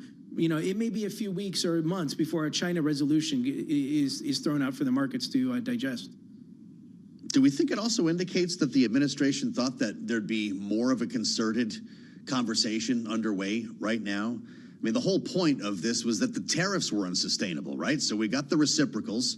Now the Treasury Secretary says this situation is unsustainable. Clearly they thought there'd be some kind of a back and forth before now. Yeah, and I think the White House has been looking for a lot of speed, and they're not getting it at the moment. Obviously, you know, we had this 90-day push off, and Treasury Secretary Bessent has said they're negotiating with everybody. And I think it's really the White House's position at the moment to try and get some of these deals done and push it out to the market and say, look, these negotiations will bear fruit. But I think, you know, so it hasn't really happened as quickly. And look, these things take time. So I'm not, you know, saying the White House isn't doing what they're supposed to be doing, but, you know, it does take time. And the market just is not allowing the White House to have that time because they're reacting to it. So I think what the Treasury Secretary is trying to do is just saying, look to the markets, look, we are trying to come up with these deals. We are going to try and publicize these deals. Give us some time, give us some ability to work this out, and we'll get to a situation where you feel comfortable with. But, you know, these deals can always derail, and we could see 90 days from now, many few deals to actually help the markets. And I'm not sure I want to see that market. The superlatives are flying this morning, Nathan. The S&P 500, as we look at this new IMF forecast that I'll ask you about. The S&P 500 down 14% since the inauguration. That is the stock market's worst start to a presidency in over a century that included the Great Depression. What kind of questions, by the way, that's from Bespoke Analysis. What kind of questions are you going to get about this when you sit down with investors later today? You know, and that's the same thing that our chief equity strategist, Gina Martin-Adams, has been putting out on the terminal. And the question is there a signal for a bottoming? Is there a signal for this to continue? Is there a signal for this to rebound? And we're in uncharted territory at the moment. So if you look at the analysis that's on BI Go, a lot of it is just saying, look, you know, we really need to see some resolution here and some clarity on the tariff discussion, whether it's 10% tariffs on reciprocal on everybody but China, whether there's a deal from China, a specific deal in China that lowers the current tariff amount. The idea here is clarity. And so we do think that some form of clarity is going to come in the next few weeks and months in the White House, most likely in the form of some trade deals, Japan, South Korea, European Union. But the big question, like you've just been referring to, is China. And we just don't think that clarity is going to come in the next month or so. Boy, well, I'll tell you what. Did you hear that deep tease, by the way? B-I go. I just typed it in. It was like, as soon as you said it, my hands naturally plugged it into the terminal. We're seeing pretty remarkable analysis of what's going on in the markets and specifically here in Washington. You guys do a great job. There's a new boss at the SEC. It's going to be in the Oval Office a little later on today with the president. What's that going to mean in terms of a changing policy in the weeks ahead? So I think there's three things that Chairman Atkins wants to do. The first is the crypto space. I think a lot of lower enforcement risk, but you are going to get some clarity, but not enough to make the crypto players really excited. They need Congress to come in and do some work. You're going to get some focus on private capital in terms of trying to make it easier for individuals to invest into like private equity hedge funds, a change of the accredited investor definition, if you will. And then you may also get a little bit more clarity on what's called principles-based regulation. So if you work in the compliance space, chances are if you're going to be overseen by the SEC, they may not be in your face as much as they were the last 4 years. Well, if you're Paul Atkins, you're looking at this IMF forecast. I'm sure all of the president's economic team is. IMF cutting the forecast for world growth for both this year and next. The projection for this year, 2.8%, down from 3.3%. Slowest growth in GDP since the pandemic. They're talking about the possibility of a recession in the U.S., Nathan, rising to 40% from 27% just in October. How's anyone supposed to feel good about this? Well, I don't think anybody's supposed to feel good about this, but I would also say is that we have a midterm election coming up. I mean, this is, even though we're only 16, 17 months away from November, the constituents across the United States are going to start to feel this if the, economic projections continue as much as they're forecasted. And I would say that there's going to be some pushback from Republicans on the Hill back towards the White House because a lot of this is driven by White House policy. So I'm really interested to see how soon that pushback comes, if it does come, and then subsequently how is it going to play in the 2026 midterms. We've only got about a minute. We got a reconciliation plan together by Memorial Day. I know you're writing about it today. I think so. Well, actually, let me rephrase that. I think we're going to have a deal by July. I don't know if the plan is going to be done by Memorial Day, but they're moving fast. And because of the inclusion of the debt ceiling in August, I think they're going to get it done before the August recess. So, all right, wow, that was so quick. I still have a minute left. That's amazing how that works. In that world, if they get this done and they raise the debt ceiling, we have an agreement. Does the market start to turn away from tariffs for a minute? Feel better about things? I think the tariffs want the tax extensions. I had a client tell me once, he's like, look, if they had done tax reform first and tariffs second, I wouldn't really be all that upset. But they did tariffs first. Wow. And so the question is, are you going to see this economic stimulus? But I would remind folks that a lot of this package is just extending the status quo. There's not a lot of additional economic stimulus in this package. So it's going to be really interesting to see what happens. Fascinating. Nathan Dean, Bloomberg Intelligence, to be a fly on the wall for your meeting later. I hope it goes well. Steal some stuff for me in the pantry on the way home. Remember when the big decision, the big choice was border or tax cuts? They went with tariffs instead. It was neither. We'll assemble our political panel next. Rick Davis and Kristen Hahn on the way in, right here on Bloomberg.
It's 1240 on Wall Street. We do check markets all day long here at Bloomberg. We have got the Dow, the S&P, NASDAQ all advancing, holding very close to session highs, erasing yesterday's plunge.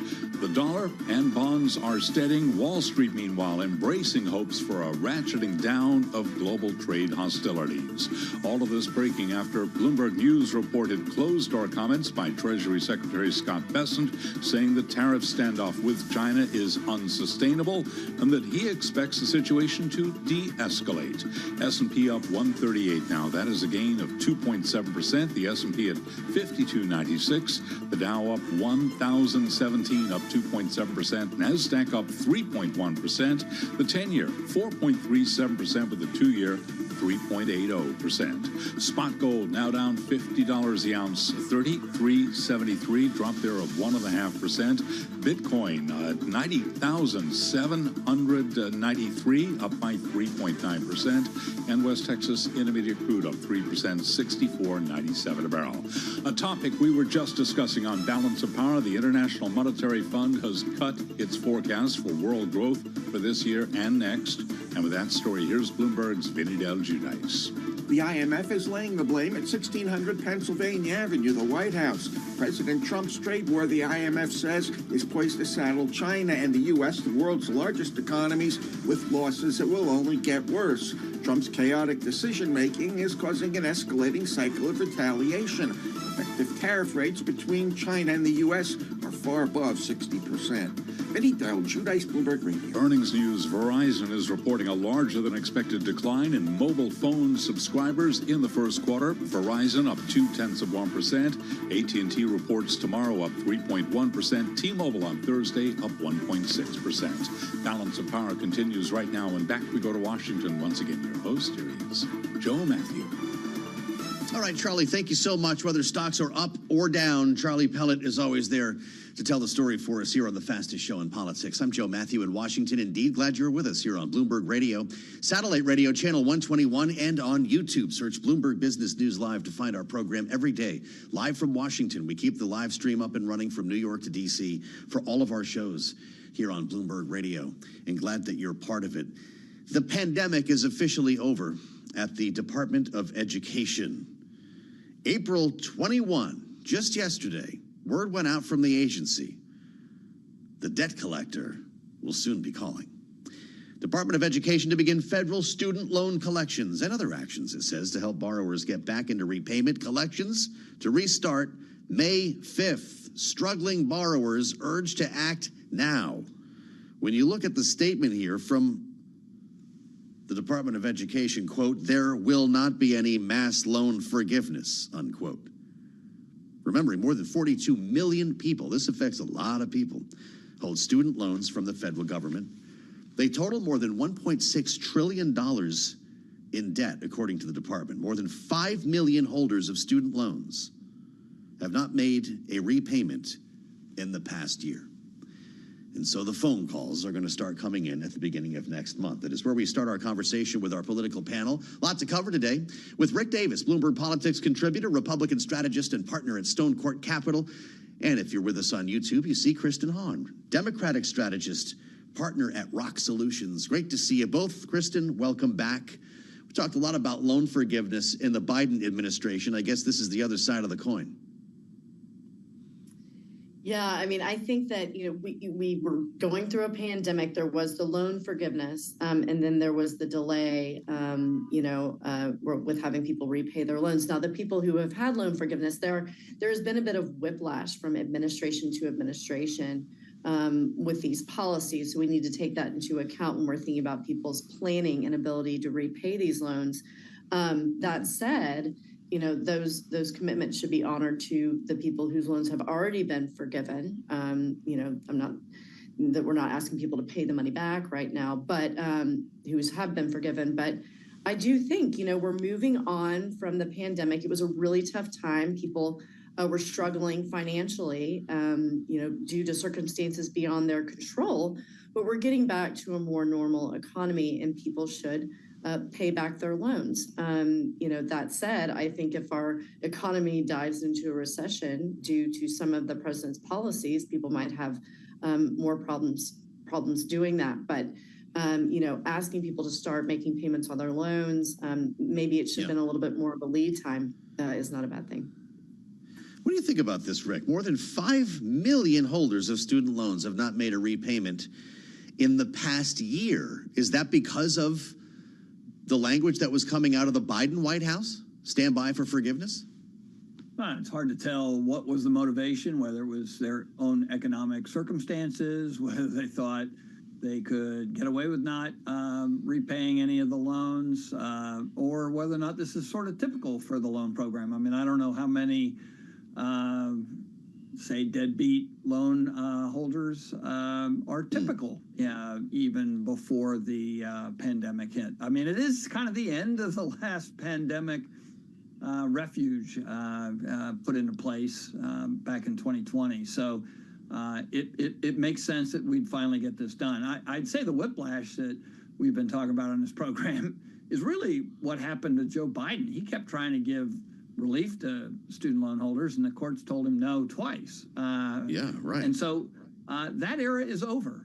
You won't see the president trying to find ways to create debt relief by folks who hold these loans. If anything, turning these over to debt collectors is going to cause some, legitimate misery. And if they don't pay, they could wind up having wages garnished and things like that. So this is entering a whole new cycle. Elections have consequences. Well, folks, guess what?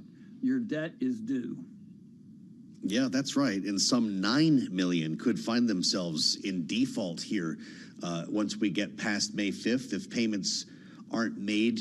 Kristen, did Joe Biden confuse a lot of voters to think they didn't have to pay their loans anymore here? What do you make of the numbers that we're seeing here? Do you, as a Democrat, regret that being a major pillar of the Biden administration? He came back time and again, shot down by the Supreme Court, and made this a major priority for his administration. Remember the SAVE plan? That's been frozen by the court since August. Was it a waste of time? I'm not sure if it was a waste of time. I know a number of people who, work in government service on Capitol Hill, in the agencies, who really have benefited from some of that loan forgiveness and put it to good use and done good work and even gone back to work for the government. So, I don't think it was all loss. I think communicating it to the American public should have been a pillar of what we were doing. I'm not sure about that, but, communicating it better, certainly it could have been better. But like I said, that's the problem when you have these executive orders, no matter what they are. Like I said, it's like whiplash from one administration to the next. Same thing with our foreign policy and our trade policy. Only long-lasting, change comes through bipartisan compromise and goes through the legislative process. So this will continue to go back and forth, I think, when you see and confuse the American people when you see, these EOs taking effect. Well, I don't know how many Harvard students we're talking about here, Rick, but there is news about Harvard and its federal funding, which is something that we've talked about quite a bit lately as the administration moves to cut off some $2 billion in grants, $2.2 billion. And so Harvard, maybe no surprise, is suing the U.S. agencies involved here and top officials for freezing the funding, creating a real standoff here as the first school to say no and now to sue. Rick, you may not be surprised by this, but can Harvard win? Look, I mean, they've got a case to be made at Harvard. The administration has even admitted that the letter they sent to Harvard requiring, basically an overseer for their programs and management of the university was a mistake. But it's not like they've rescinded any of these threats, right? It's not like they said, oh, forget about it, that $9 billion, we're good for it. And so, Harvard is being precautious and going to the courts. I mean, just like we were just talking about, Joe Biden's challenges with the courts on his student loan program. Donald Trump's been challenged by the courts on virtually every EO he's submitted. And maybe we're just in this litigious kind of rule by legal fiat. And, I'm just going to do whatever I want to do as an administration, regardless of the way the rules work, ignoring the idea of a bipartisan compromise on Capitol Hill to get things done, which Kristen Hahn's right. That's the way to actually govern. Yeah, this is a very similar thing where now Harvard's going to say, we're calling your cards. You know, if you've got an ace in there, you better show it, because otherwise we're actually going to make it harder in the future for the administration to take on universities. Well, of course, you know the story well, Kristen. The administration claims that Harvard failed to enforce civil rights laws to protect Jewish students. The lawsuit reads, the government has not and cannot identify any rational connection between anti-Semitism concerns and the medical, scientific, technological, and other research that it has frozen that aims to save American lives, foster American success, preserve American security, and maintain America's position as a global leader in innovation. If Harvard wins this lawsuit, will that be the precedent for every other university we're talking about here, Columbia and so on? I mean, I think you're looking at a lot of universities, across the board. And yes, I mean, certainly if Harvard wins, the legal precedent would be very important for, like they said, I mean, you're looking at, a lot of the research and development, R&D that comes out of the United States of America is born at our colleges and universities. It's not just Harvard, it's in, states all over this country in any number of different areas. So, I think that it would be an important legal precedent to be set if Harvard wins this. That's the end of this drive by the White House. If Harvard wins here, Rick, right? What happens to Columbia, Northwestern, Cornell, and the rest? Well, if Harvard wins, Columbia is going to have a lot of, regrets that they cut a deal with the Trump administration. And there are, 100 university presidents have just signed, a compact to talk about how the government should stay out of their business, basically. So you are seeing this sort of coalition get created. I mean, obviously, we got thousands of universities in the United States, but when you start seeing universities working together like this, you realize that there are constituencies for the way things have been working. And look, I've always thought it was kind of an odd thing to attack universities over their poor management of keeping their campuses free of anti-Semitism, when so much of what you're talking about impacting them has nothing to do with that kind of an issue. I mean, the congressional hearings, I thought, did a better job of creating change with universities after the spring uprisings on these university campuses, because they changed the leadership. They didn't do a good job of managing their universities, and so they got a new president. And I thought that was particularly useful role for Congress, to show that these are universities that were poorly managed. But to actually get into the nitty gritty of deciding what programs they're going to teach, that's a even for Americans who aren't that happy with liberal teachings at universities, that's probably a step too far. You do wonder what the real end goal is here, Kristen. Linda McMahon, Secretary, at least for now, Department of Education, while it exists, was on the other network this morning, said that the letter that they sent to Harvard, the demand letter, was, quote, a point of negotiation, and said she hopes the university would come back to the table. So is this just like the tariffs? I was about to say, I think that you have to think about, in any negotiation, who you are negotiating with. And clearly, Harvard is taking a very strong stand and defending their activities and their research and everything that they have to offer. And they know that they're setting a precedent for other colleges and universities with major departments like this across the country. So I think they may have overplayed their cards a little bit here. Well, I'll tell you, it's an interesting day with, you talk about the whiplash, the back and forth, and the uncertainty. It's an up day on Wall Street. It's whipping higher here after what we heard from Scott Besson, and we'll get into that a little bit more in our next hour. Big thanks to our panel. They'll be back in hour 2 as well. Rick Davis and Kristen Hahn with much more to follow here, and the damage control that the White House is now pursuing around Pete Hegseth. We'll get to the panel with that. He did do an interview this morning as the White House tries to move beyond the latest signal flap. And maybe this market will help. There it is. If you're with us on YouTube, the S&P 500 up 134 points right now, 2.5%. The NASDAQ is up 3%. Almost 500 points, and it all has to do with the headline that crossed the terminal about an hour ago. Scott Besant suggesting that the standoff with China is unsustainable, and investors clearly seem to think that that might help to unlock some negotiations or even a deal with Beijing. We'll keep tabs on this for you in a conversation coming up in our next hour with Constance Hunter, Macro Policy Perspective Senior Advisor, as we keep the beat on the markets and the economy on the fastest show in politics on Blue.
From the world of politics to the world of business, this is Balance of Power.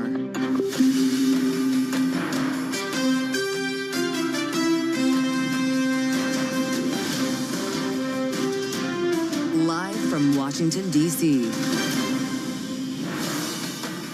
The Treasury Secretary says the standoff with China is unsustainable. Welcome to the Tuesday edition as Scott Bessent's closed-door remarks prompt a strong rally on Wall Street despite continued uncertainty over tariffs and no progress with China. I'm Joe Matthew alongside Kaylee Lyons in Washington. We thank you for joining us on the early edition here. It also, Kaylee, comes despite the fact the IMF just slashed its global economic outlook. Well, it did indeed, and two of the countries with the biggest downgrades, the U.S. and China, with the IMF warning of the potential ramifications for years if tariff levels stay where they are. As all we've seen to this point, Joe, is escalation between the U.S. and China, though the Treasury Secretary telling a closed-door summit of investors that he thinks there will be de-escalation. He also openly admitted negotiations have not started yet. Yeah, that's the curious part, but suddenly we had the Dow up 1,000 points. We've got the broad market up some 3%, despite the fact that, Kaylee, nothing really has changed. Yeah, and it's unclear who's going to be the first to pick up the phone, whether each thinks they've met the conditions in order to do that. And yet it does seem that we are looking at least at an equity market that is eager to cling to any sign of hope. Yeah.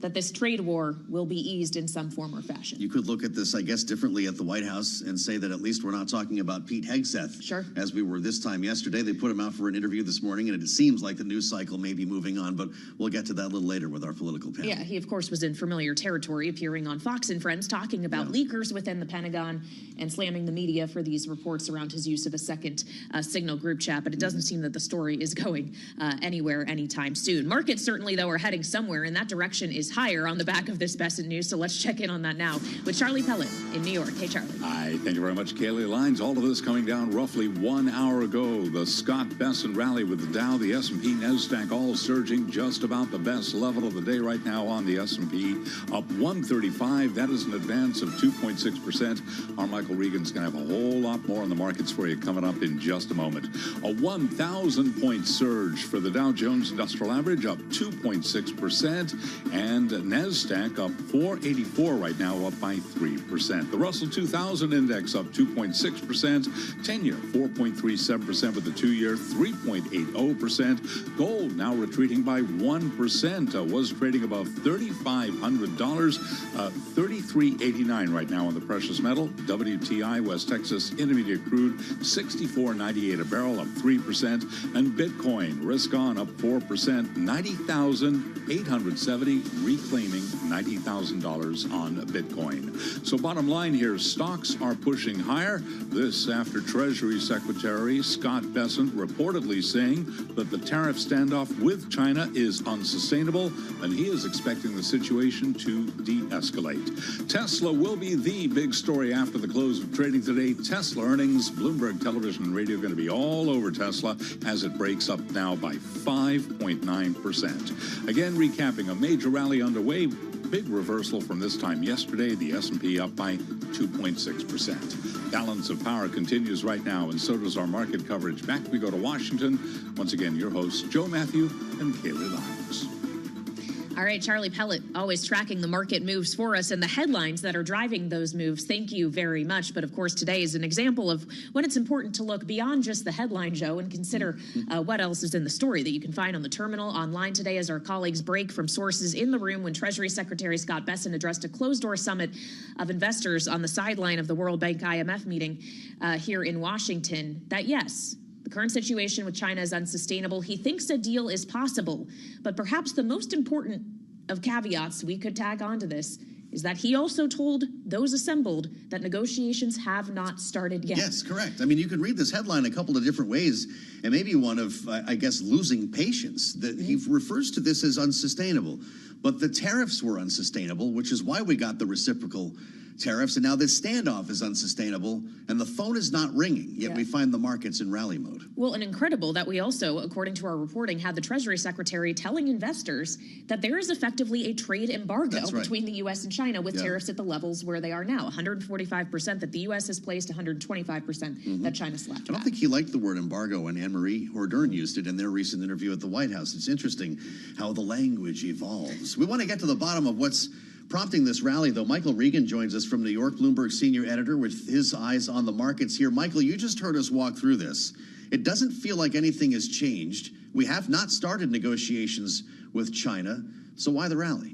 Yeah, well, it's clear, the market definitely did get a pop, call it maybe 40, 50 points on the S&P from the headlines about Scott Besant's comments. But I completely agree with you. This is a very sort of thin gruel, as they say, to base a rally on. I would point out the market was up pretty good before those comments were reported. the bond market and the dollar exchange rate had stabilized a little bit. So I think what it boils down to is obviously we've entered into a high volatility regime market. And that means some days you'll see big up days, some days big down days, someday a little of both, one direction in the morning, the opposite direction in the afternoon. So I think a lot of today is a result of yesterday. We saw that massive sell-off in U.S. equities, more weakness in the dollar. Remember, the U.S. markets were open yesterday. A lot of the nations around the world, their markets were closed, however. So you get this low volume, low liquidity market to start the week on Monday. And you saw that big risk-off move in stocks. So I think today is a little bit of the rest of the world getting back at their desks and reacting to that sell-off.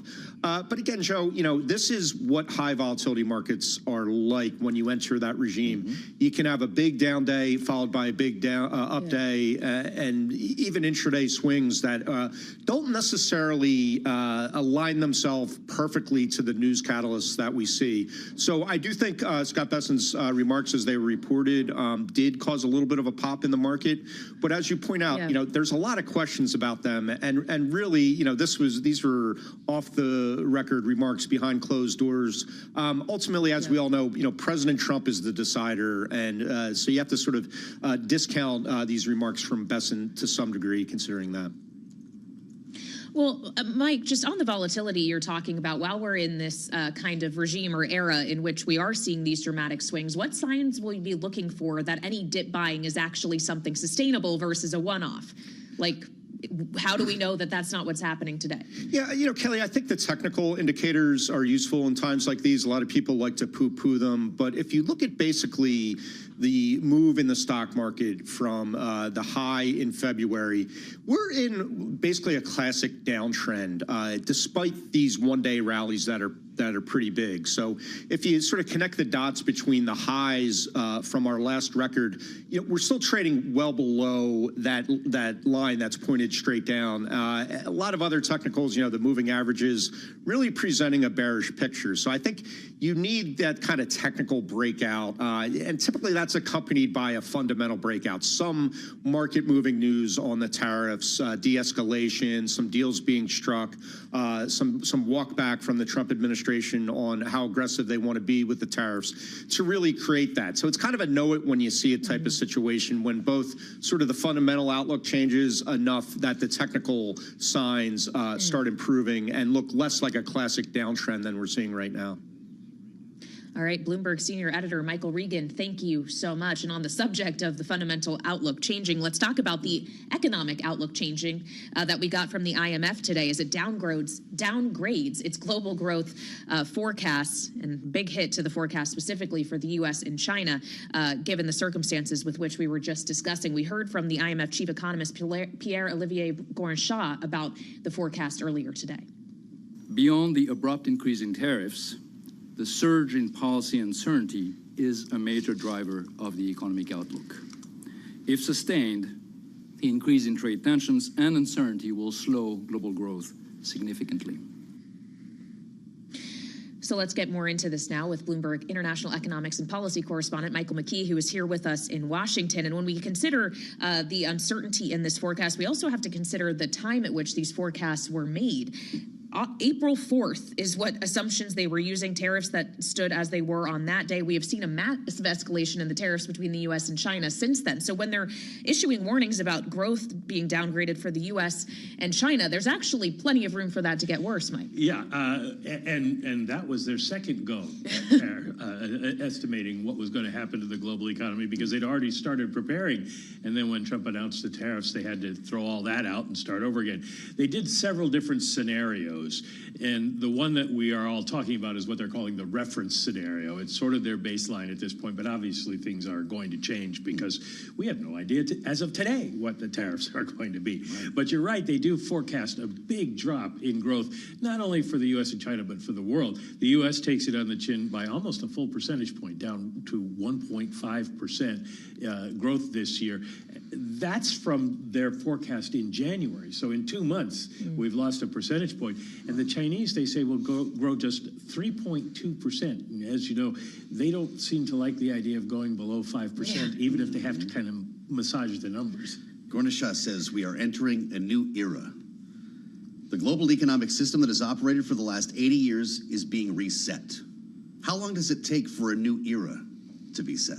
Well, we'd all love to know. And part of the problem there is, what is Donald Trump going to do? And then how long is it going to take him? And then what does he continue to do? At some point, does he say, okay, this is it, we're going ahead with tariffs?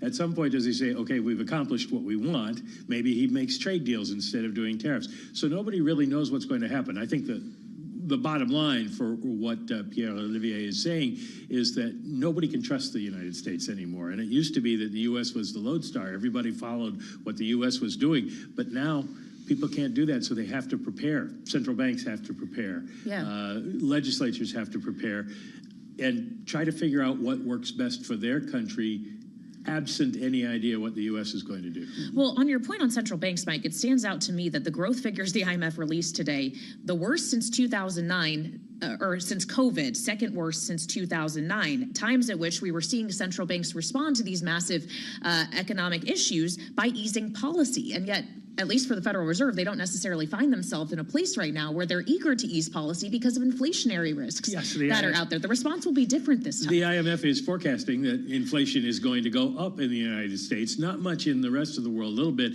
because it'll be somewhat disinflationary since the economies of all these countries are going to slow. But in the U.S., we're going to slow, but we're also going to see faster inflation, which leaves the U.S. in this awful position that Jay Powell was talking about last week of, what do? Do you raise rates to choke off inflation, in which case you make the slowdown worse, or vice versa? So at this point, the IMF view was, we really don't know what's going to happen, but whatever it is, it's not going to be good. Bloomberg's Michael McKee with us in Washington. Nice to have you in the Capitol for a couple of days. We're going to have a lot to talk about with Mr. McKee as we add the voice of Constance Hunter, Chief Economist, EIU. Constance, it's great to have you with us here on Bloomberg TV and radio. The IMF forecast that we're talking about increases the odds of a recession here in the U.S. to 40%, up from 27% in October. Where are you? We're much higher than that. I would say closer to 80%. And that's because the level of uncertainty that we're seeing is so significantly high. I mean, it is higher than the global financial crisis. It is higher than when the U.S. debt was downgraded in 2011, and higher than any previous recession going back to the 80s when this index was created. So we think that that means that there is a significant reduction in CapEx. We hear that from our clients. We also are starting to see signs that you're seeing discretionary spending pull back on the part of consumers. And of course, that leads to a vicious circle where you see fewer and fewer jobs growth, eventually a negative jobs print. And so we're actually, our baseline forecast is for negative 0.1% growth for all of 2025 for the U.S. So considering that picture you're painting, Constance, it doesn't look like a very optimistic one for the U.S. economy. I wonder what you made when President Trump yesterday spoke on True Social about the calls for preemptive cuts from the Federal Reserve. He obviously thinks interest rates need to go down now. Is there a case to be made for that view if there is indeed such a dour outlook ahead of us? Well, as Mike McKee pointed out, and we've been saying, the U.S. is going to import inflation and export disinflation, deflation to the rest of the world. And so I think what we're seeing from the president is perhaps the setting up of a scapegoat or someone to blame, saying, oh, well, we wouldn't have this slowdown in growth if the Fed just acted sooner. And of course, whatever happens, we will never have the counterfactual.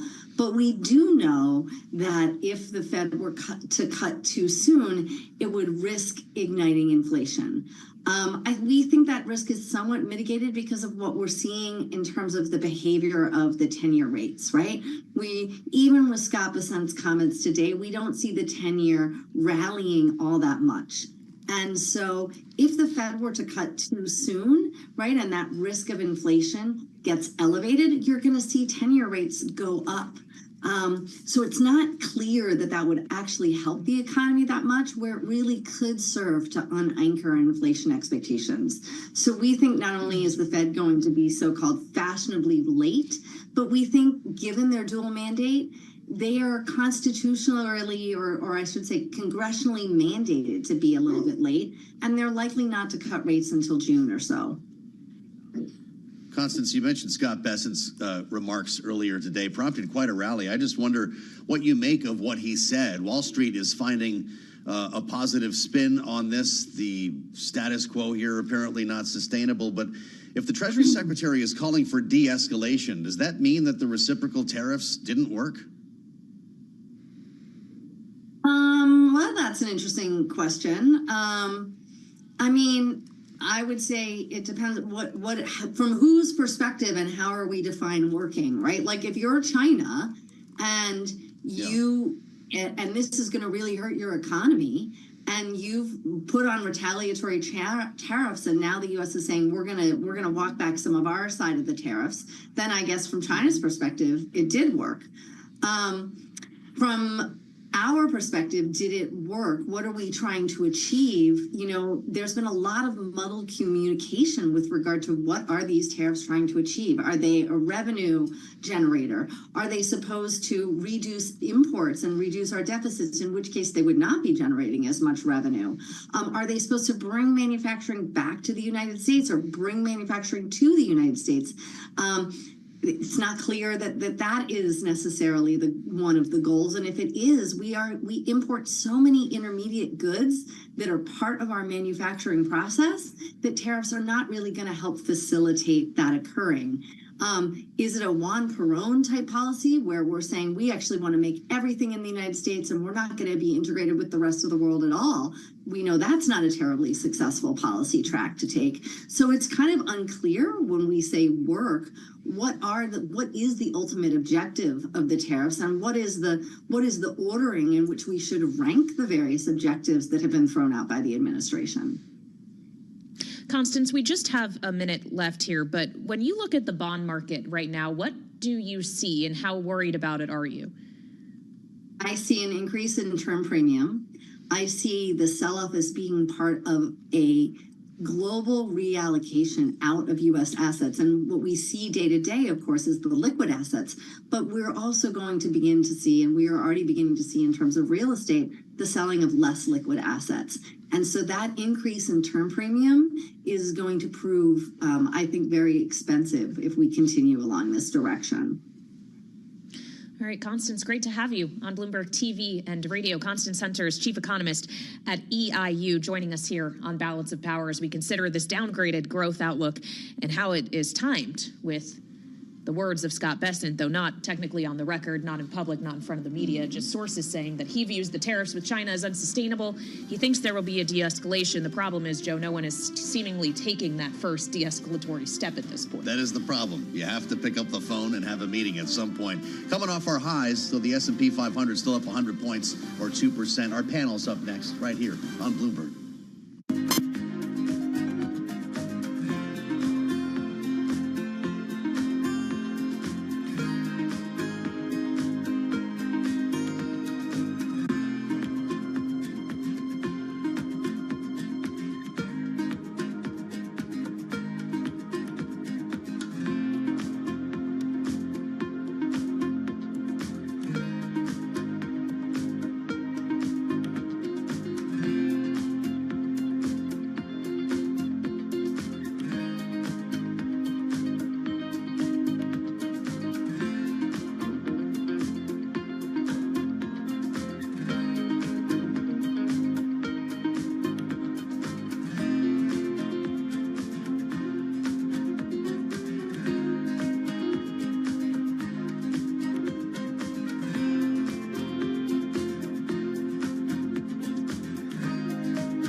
9:21 on Wall Street. We do check markets all day long here at Bloomberg. Stocks are off session highs, but holding on to gains with the Dow, the S&P, NASDAQ solidly in the green. Treasury Secretary Scott Bessent telling a closed-door investor summit today that the tariff standoff with China is unsustainable and that he expects the situation to de-escalate.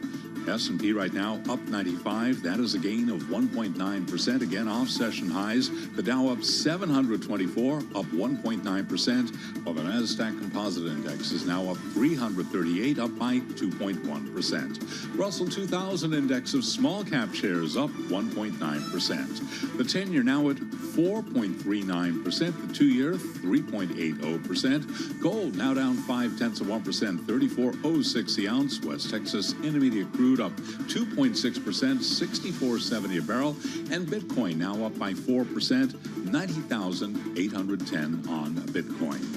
Amazon's web services business is pausing some data center leases, this according to Wells Fargo Securities, with the e-commerce company potentially following Microsoft in reassessing the money it is spending on AI and cloud computing related investments.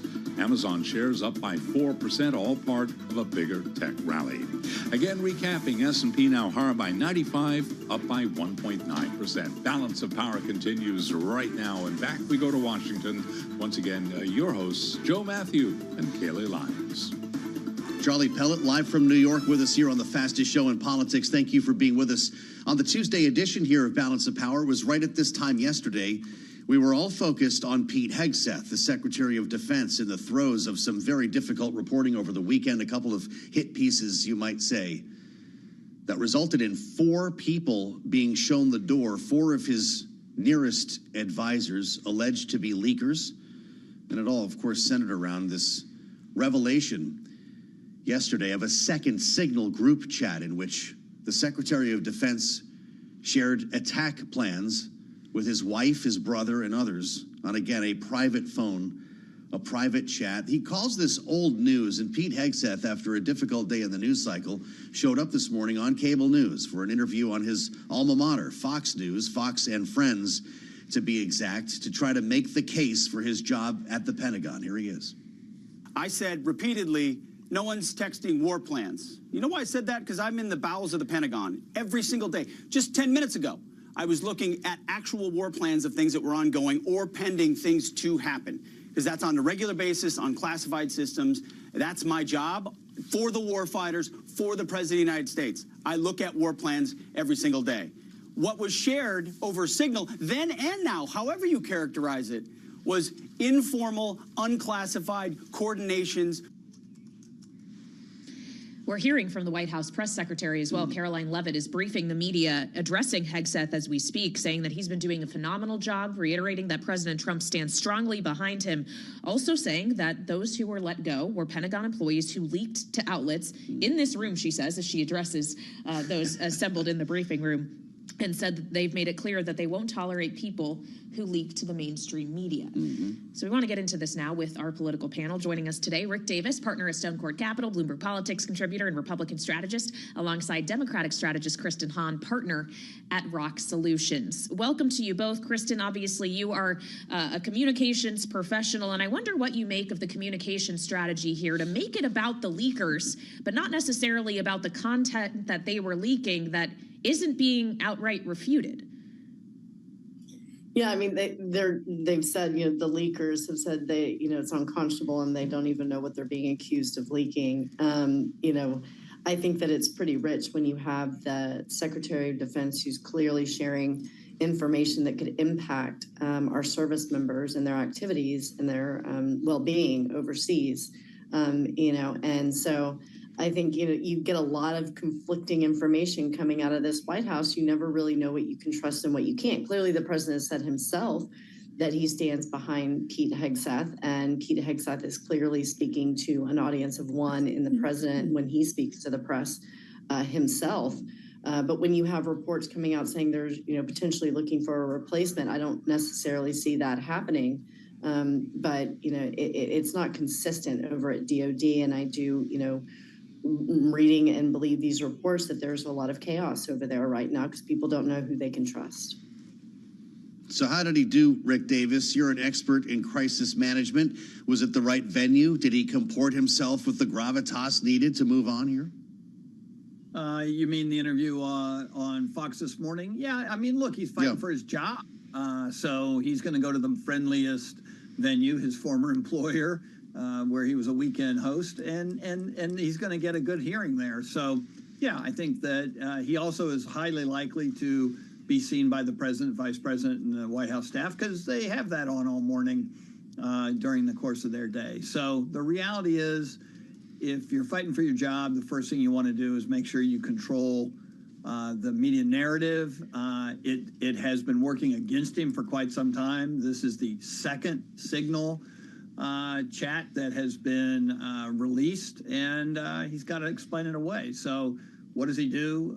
He basically says, hey, I was just checking in with my wife and friends, and I gave him information that wasn't classified, so what's the harm? And if he keeps that up and the president backs him up, I think he can dodge a bullet. The reality is, if you believe what Kristen just said and what you're hearing out of the Pentagon, there's more to come about conduct as the secretary. And look, it's not like we're already not seeing a lot of disruption. They fired most of the Joint Chiefs in the first few weeks of the administration. And so it's been a disruptive environment in the Pentagon at a time when they have been needing to really pay a lot of attention to world affairs. Well, and I guess it becomes a question of when we game out the scenarios of if President Trump were to decide he no longer wants to stand strongly behind Hegseth. Rick, knowing how much emphasis they put on Hegseth's nomination, how much potentially political capital they burned in order to get him confirmed by the United States Senate in the first place, considering there was a time at which his nomination was thought to be dead in the water. Is that a fight they're realistically willing to go through again for a replacement?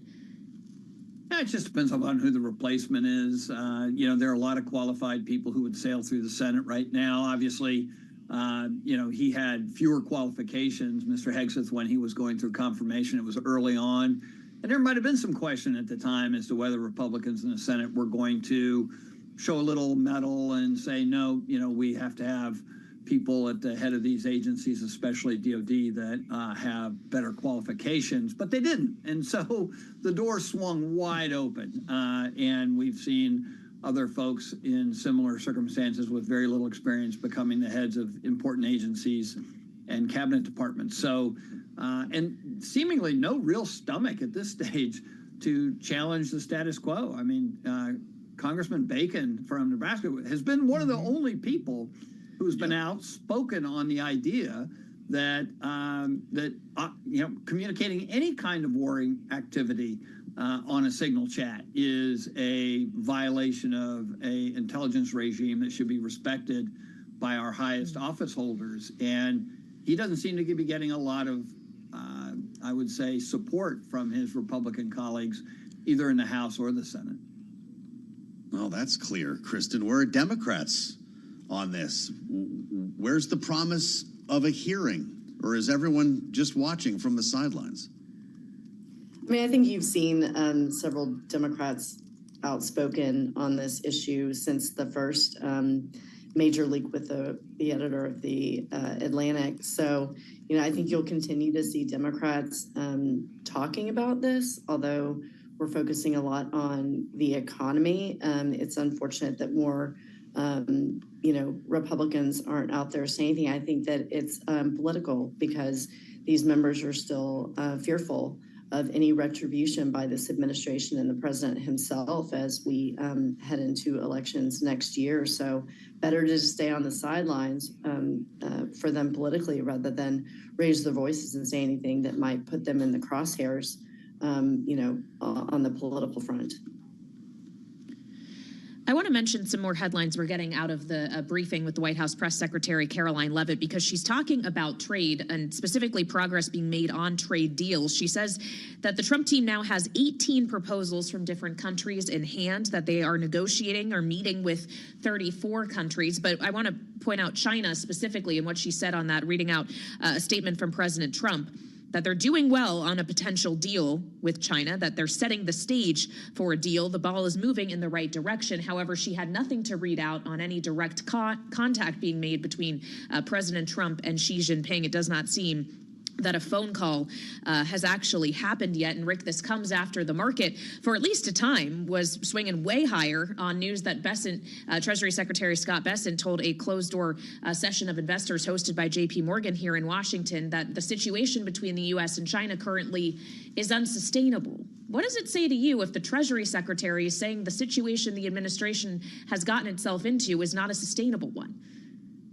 No, I think that's kind of a declaration of common sense. I mean, we have 145% tariff on them. They got 100 and some tariff on us. It's basically an embargo of trade. And I think he's just saying that's not sustainable. And he's right. That's not sustainable. And by the way, we shouldn't want it to be sustainable. That shouldn't be our policy, is that we're going to let that sit there the way it is. It is destabilizing to our economy and into our position as a global trade influencer. So I'm glad to hear there's progress being made on these trade deals, because if you believe that the trade regime that Donald Trump announced was, I think, over the top, then you'd want these deals to be cut as quickly as you could and get back to some kind of a thoughtful trade regime. And so if our counterparties are saying yes to these things, maybe something that fits into that category. But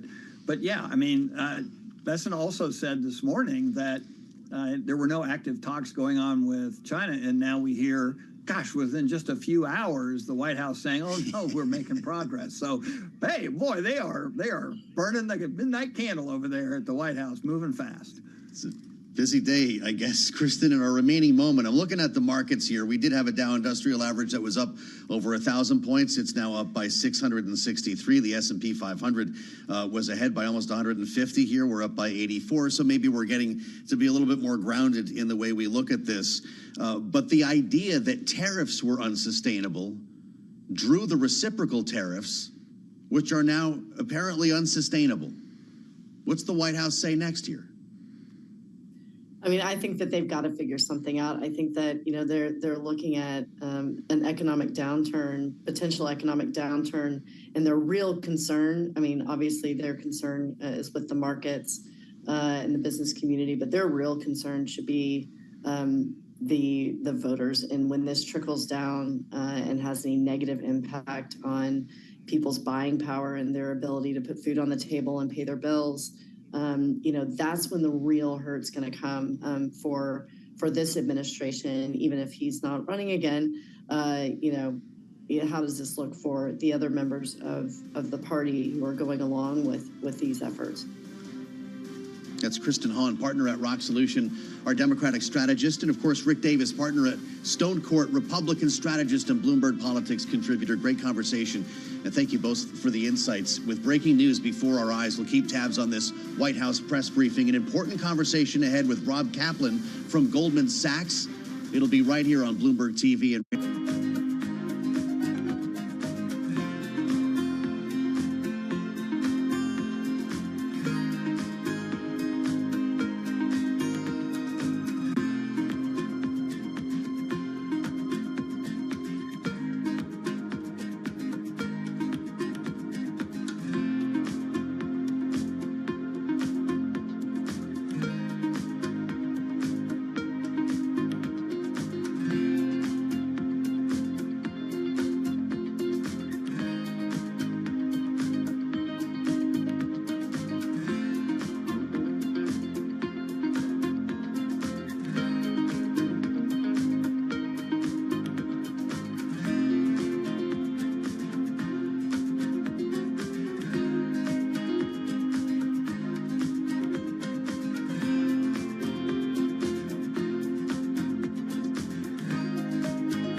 This is Balance of Power with Joe Matthew and Kaylee Lines on Bloomberg Radio and Television.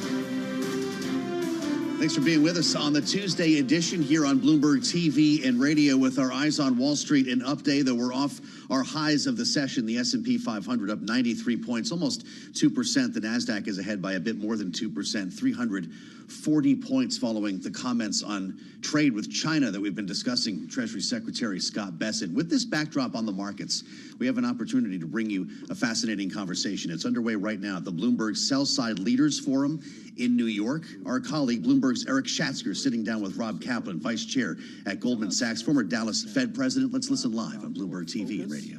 Your responsibilities, and to the degree that they've been articulated for you, and to the degree that you've been able to formulate them yourself about your objectives. So it's funny, David and I talked over a year ago about this concept, and it's held pretty true. I spend 2/3 of my time on clients all over the world.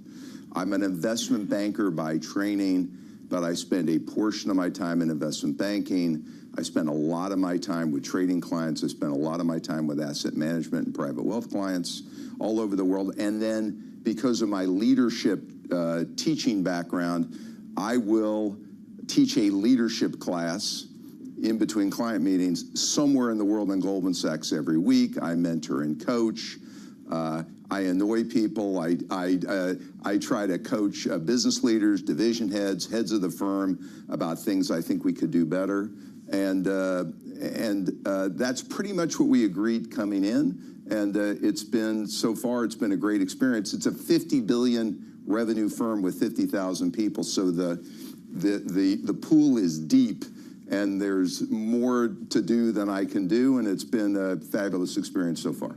One of the things, Rob, that I've always appreciated about you and talking to you is the systematic approach you take to studying problems. I'm assuming that this started in your earlier days at Goldman Sachs, but no doubt you perfected it while you were teaching at Harvard. We're in the midst, quite clearly in the midst of major policy-driven structural changes in the U.S. economy, both domestically and internationally. Everyone in the room is wrestling with the implications of these changes. Give us your framework for how to think about this. So one of the things I brought to the Fed is a focus on structural drivers. I'm a business person, not an economist, and business people, as most of you know, focus on structural drivers. You look at cyclical factors and data, but ultimately those come as a result of structural drivers. There's 5 big structural economic changes going on right now. That's a lot for any point in time. What are the 5? Number 1, the administration is trying to take what they perceive as an over-leveraged U.S. government. It's gone from mid-70s debt to GDP pre-COVID to now over 100%. And they come into this, into their new administration wanting to deleverage, to take 6.5%, 7% of GDP deficits lower. This is where you can debate the tactics, but this is where Doge came from and a number of other things, but they would like to deleverage. We'll see at the end of the day how far they get without carving in entitlements. They're doing a regulatory review of every industry with the hope that we can improve productivity growth. 3 ways to grow. Grow the workforce, improve productivity, and leverage up. We've exhausted leveraging, and so productivity growth through regulatory review is one driver. They are trying to do a overhaul of the energy ecosystem. So what does that mean? They're trying to increase global oil production.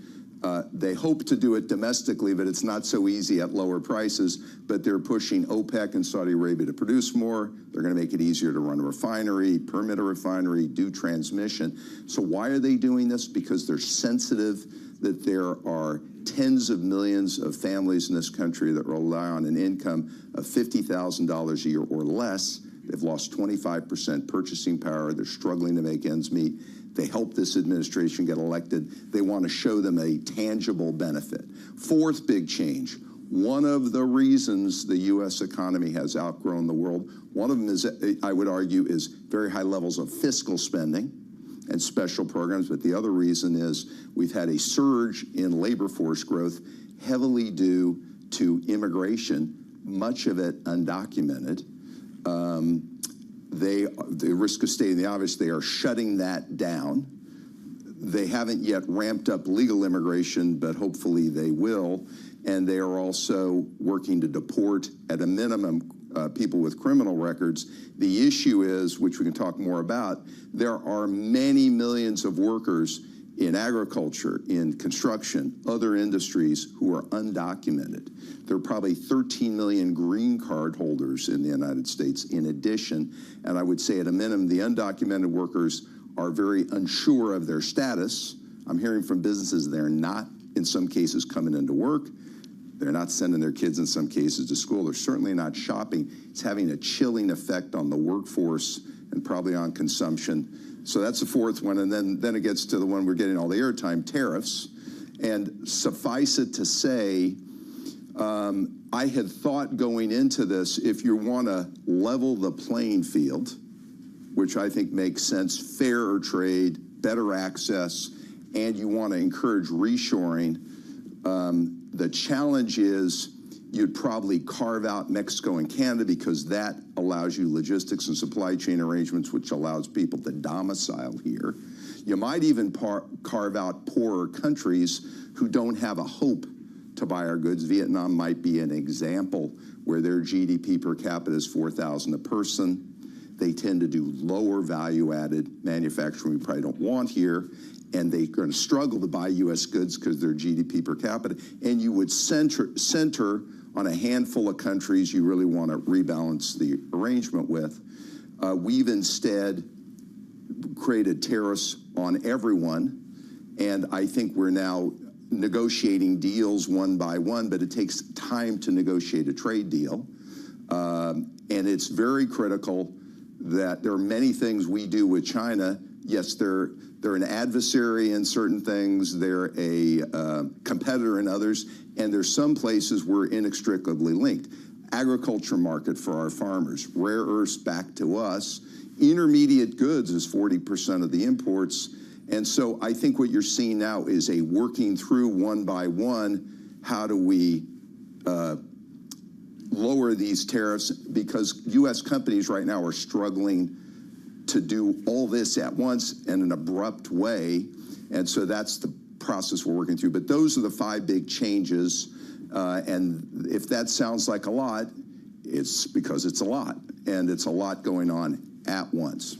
There is more going on. Are you leaving those things out because they are not big enough or because they amount to noise?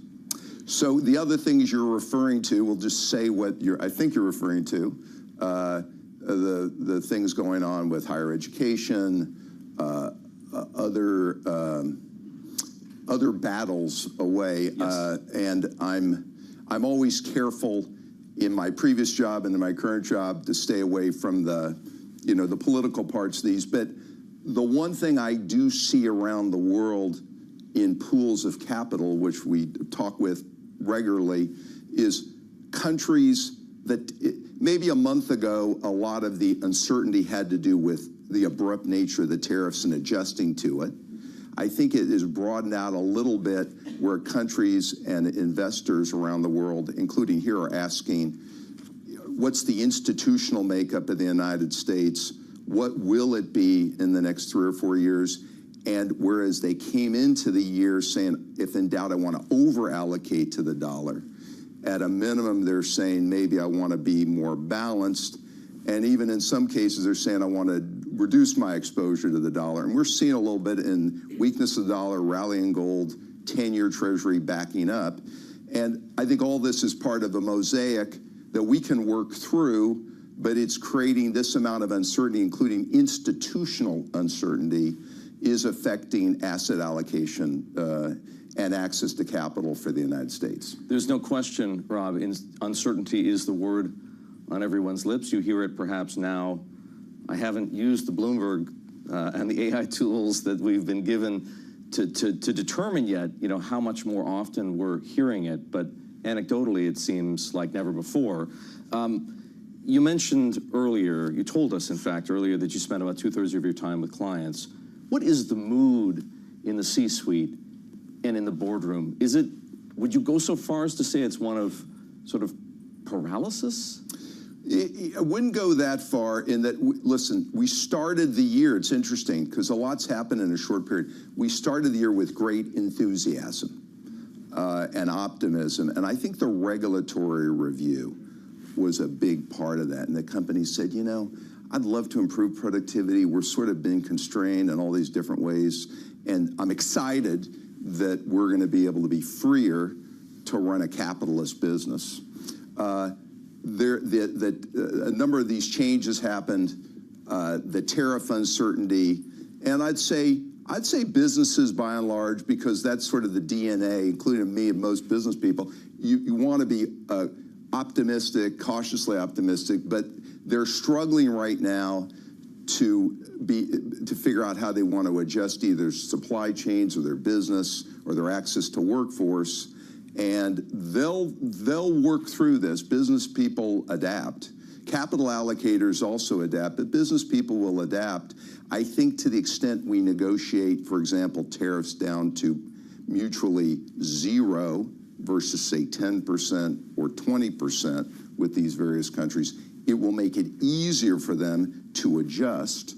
And right now, they don't know what the end point is going to be and the timing of it. And that's why they're wrestling to work through it. The ones that are wrestling the most, last comment, is big businesses have a lot more levers. Small businesses, we're hearing, are struggling in that they don't have a lot of levers and they don't know how to replace the supply they've gotten, but they're afraid they're not going to be competitive. And many more small businesses we talk to are more nervous at this moment about their business failing, and certainly not being able to employ as many people as they employ, or certainly not being able to employ them full time.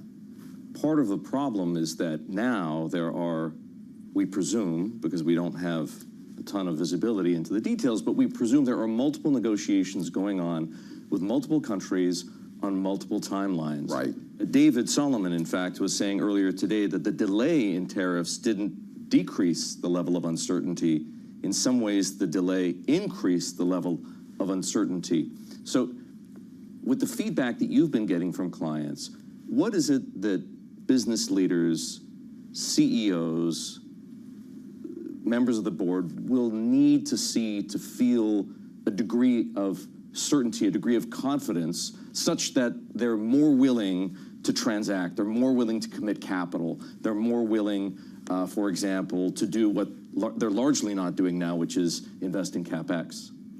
So CEOs are watching the news, and their teams are watching the news more than they're historically accustomed to. And by the way, this administration is talking to businesses very extensively. So they're giving their views. But depending on who they are, what's an example? Many businesses want to see the relationship with Canada and Mexico resolved, because they need the logistics and supply chain arrangements. And if they're going to change those, it's not a 30-day process. It is an extensive process to move them.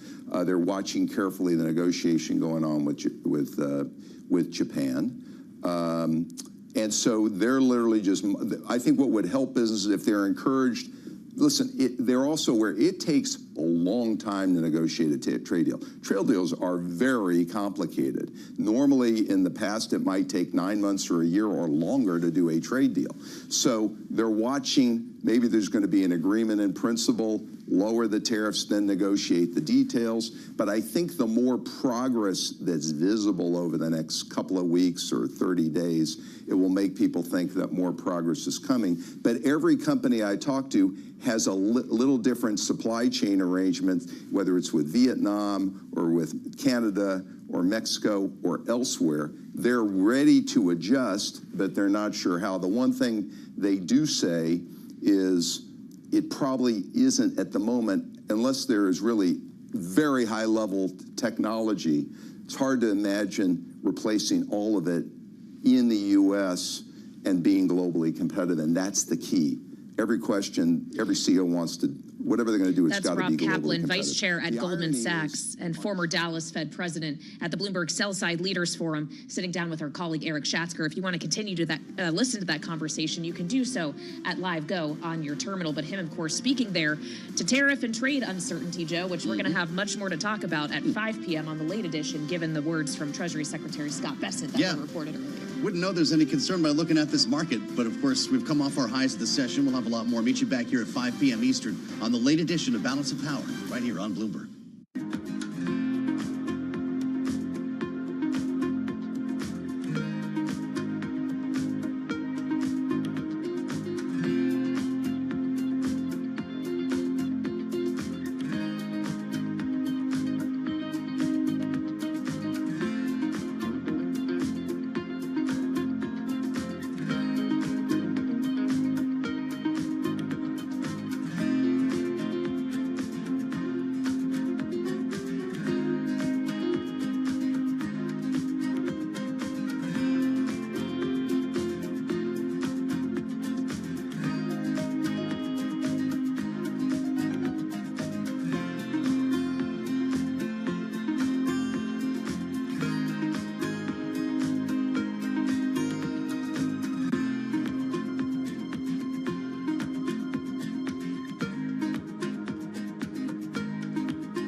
This is Bloomberg Business Week Daily, reporting from the magazine that helps global leaders stay ahead, with insight on the people, companies, and trends shaping today's complex economy, plus global business, finance, and tech news as it happens. Bloomberg Business Week Daily with Carol Masser and Tim Stenivek, live on Bloomberg Radio, television, YouTube, and Bloomberg Originals. And a very good afternoon, everybody. This is Bloomberg Business Week Daily for this Tuesday, April 22nd. Carol Massar, Tim Stanovic live here at Bloomberg headquarters in New York City. Stocks, yeah, they're actually gaining today, but I got to say they're off their highs. But there was something that came out of the nation's capital having to do with the Treasury Secretary that earlier gave kind of an extra boost, if you will, to the equity trade. Yeah, really, the question is, are the two most important economies in the world really making progress on a trade deal? That's the impression that we got based on that closed-door meeting with the U.S. Treasury Secretary making comments a little earlier. We saw stocks really move higher on that, but as Carol mentioned, off their best levels of the day. We're also going to talk a little bit about Boeing because they're making some interesting moves. Right now, though, we do want to start with the global world view. We head to Washington, D.C. and to IMF headquarters for its annual spring meetings. They are underway in the nation's capital. That's where you find Bloomberg's Lisa Abramowitz, co-host of Bloomberg Surveillance on Bloomberg TV, with IMF Managing Director Kristalina Georgieva. Lisa.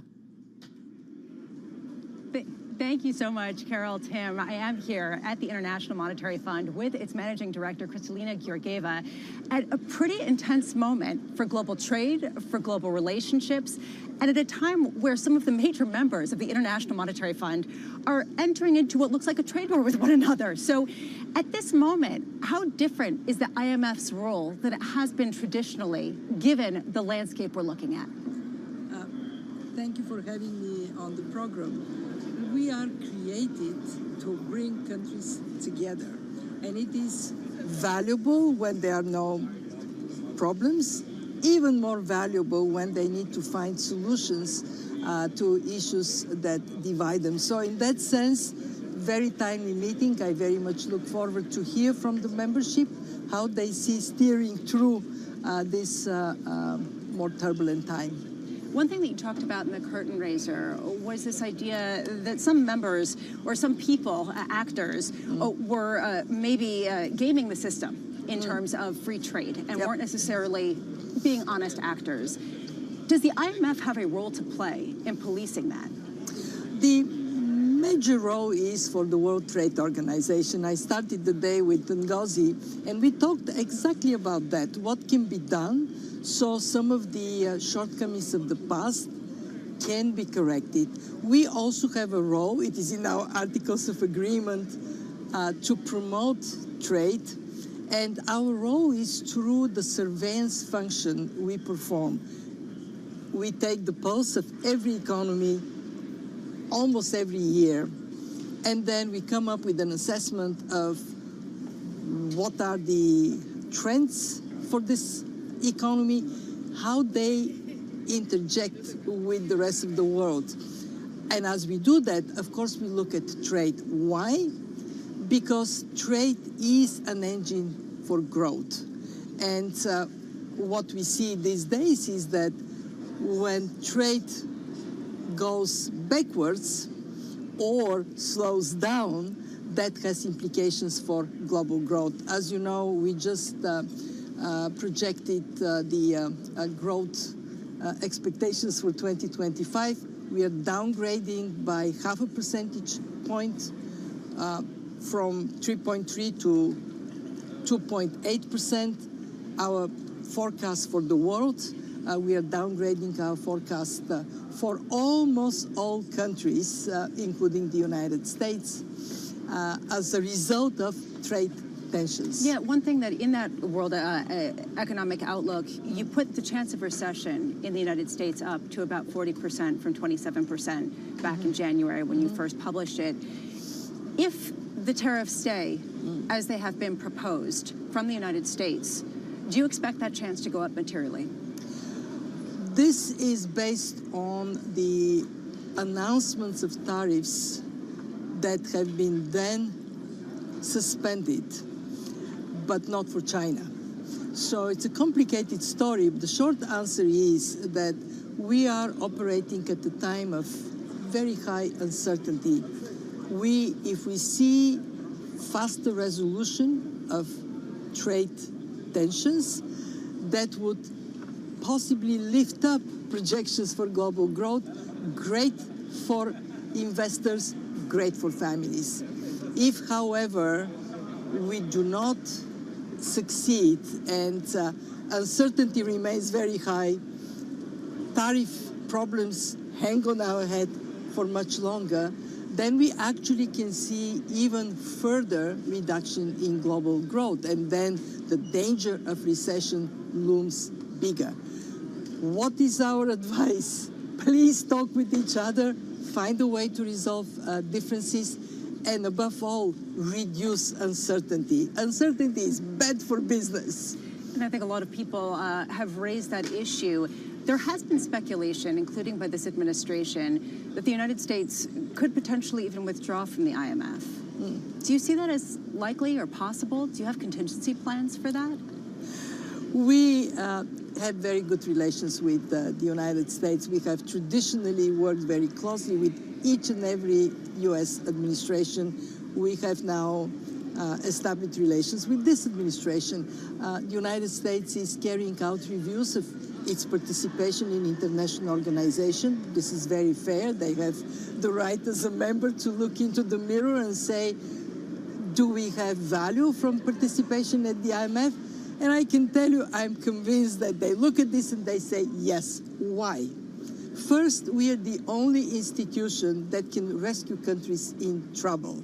There are many countries that U.S. cares about, that the fund is there to help them in a moment of high trouble. Two, we are the only financial institution, Lisa, that is like a savings bank. U.S. puts money, we lend, then we give it back to the U.S. with interest. The last 2 years, we have paid $3.1 billion in interest to the United States. So, you know, the concern is, are taxpayers of the United States paying? In the case of the fund, no. And three, we are promoting things that the U.S. cares deeply about. Private sector-led growth, discipline, transparency, accountability. And I think for all these reasons, and also let me not forget, where are we? We are sitting with you 2 blocks from the White House. I think that the outcome of this review for the IMF would be, yes, great institution, we stay. Does it become more difficult and incompatible for China and the U.S. to both remain members? Well, they talk to each other within the IMF membership arrangement. And even if they're in very tense place, it is good to be able to talk with each other, also to know where this country is headed. I'll tell you, I was, as you know, I'm a Bulgarian. I grew up on the other side of the Iron Curtain, and I remember vividly during the Cold War, there was something created called Economic Commission for Europe that had Europe and the Soviet Union and the former Soviet bloc, the United States and Canada. Why was it created? So there is space to talk with each other. Now, we are this space, we exist, and I think that the benefit of also putting pressure for directions for the United States to have a place for that is actually higher than maybe the naked eye would see. Another role of the International Monetary Fund is to monitor financial stability. It's an important role, especially right now, given all of the turmoil that we've seen in markets. There's been some speculation about whether President Trump could fire the Fed chair. And I'm wondering, does that concern you as a threat to financial stability if Jerome Powell were to be removed from his office before his term ends? We know from many, many, many decades of experience that central banks are essential for price stability, they are essential for financial stability, and they have very important instruments for it. They have the rates that they can impact, they can step up. They have one instrument that I want to emphasize, which is credibility. And credibility comes with independence. So if we want the comfort that when the next financial stress comes, then the Fed can act decisively as it did last summer when we had the California story popping up. This particular instrument, credibility, is really very valuable to protect. this point, looking out, what is your biggest concern when it comes to financial stability at a time where there might be a seismic change in terms of the trade structure of the global economy? My biggest concern is that the level of uncertainty is virtually off the charts. And we have to see how that uncertainty can be brought down. Because as long as it is so high, investors would be reluctant to make investment decisions, consumers would be postponing their purchases, and we will drive the economy into what you ask me, could it happen, that is a recession. We do not project recession in our assessment of where the world is headed. But if we have this cloud of uncertainty coming lower and lower, making it difficult for the business community and for households to take decisions, we could have a self-inflicted injury that I guarantee you we would regret. I hope here in these meetings, people would talk with each other and they would lift up that cloud of uncertainty. Is there ever a moment like this that you've experienced before?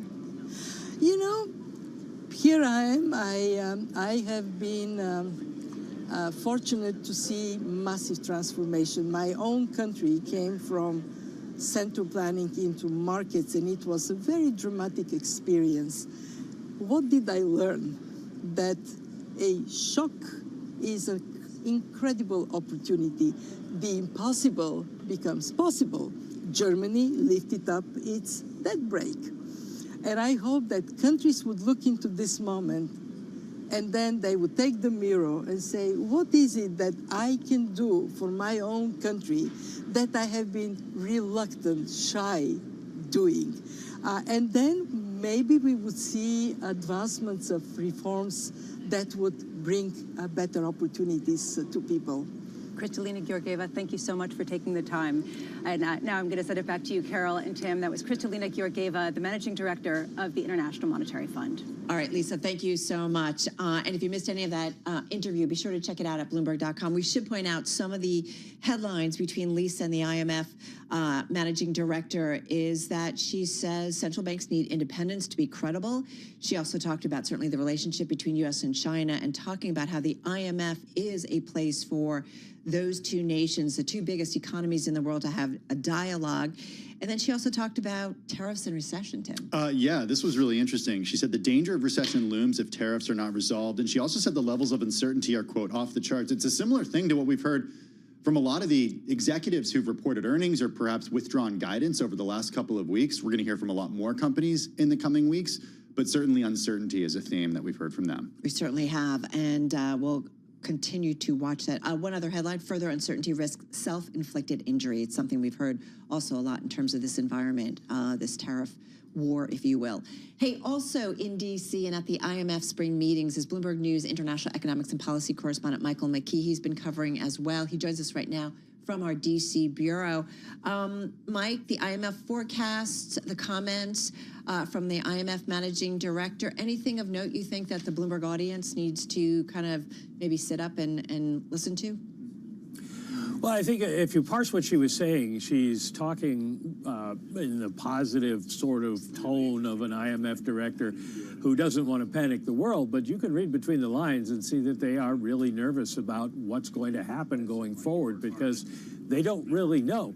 They put out the World Economic Outlook this morning, and they were very careful to say that we had to do several different scenario analyses because we don't know what the ultimate tariff situation is going to be.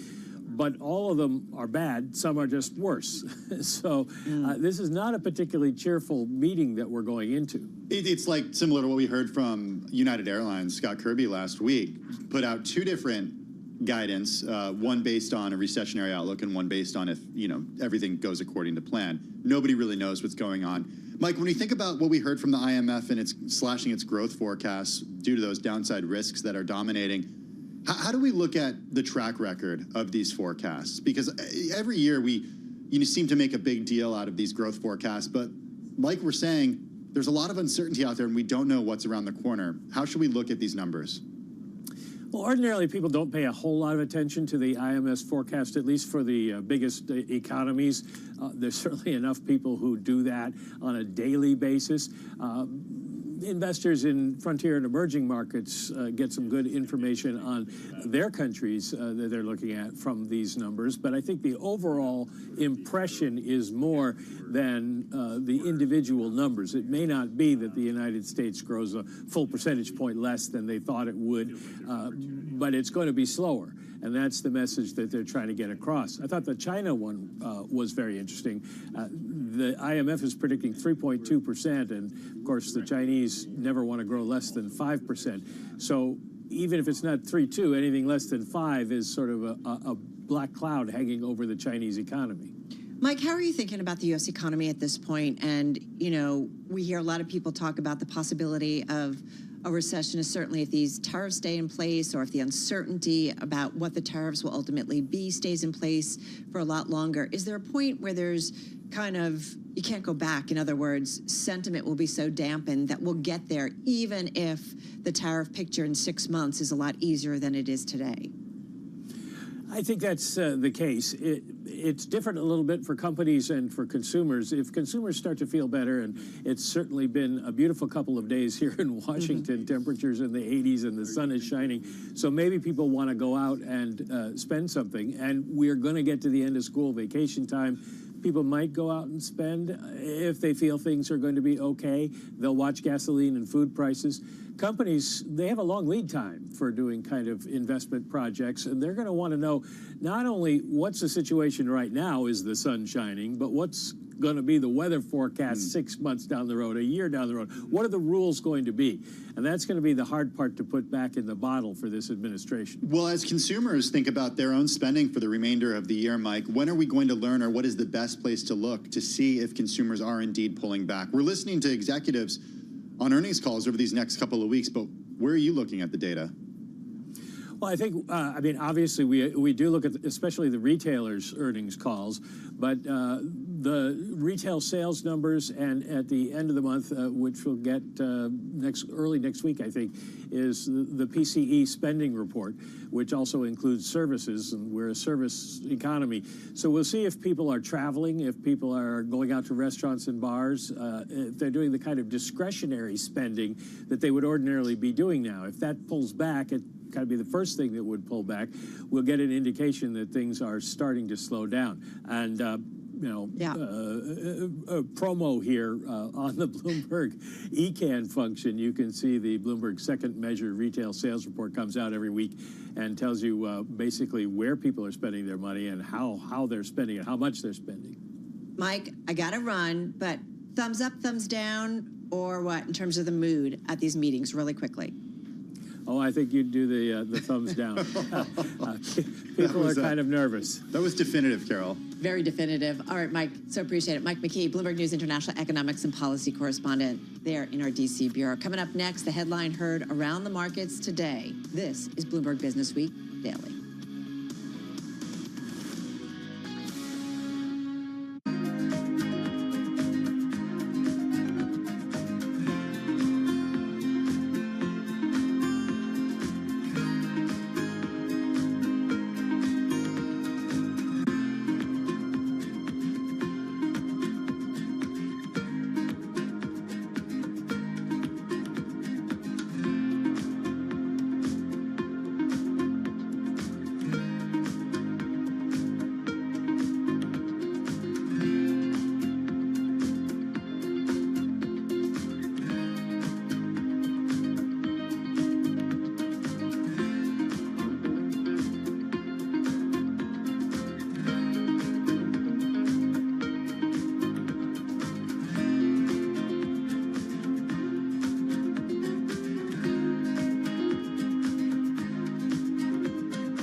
2:21 on Wall Street. We do check markets all day long here at Bloomberg. We have got the Dow, the S&P, and NASDAQ all advancing. However, stocks have paired gains as traders assess the latest news reports on the White House's progress in fleshing out trade deals with top economic partners.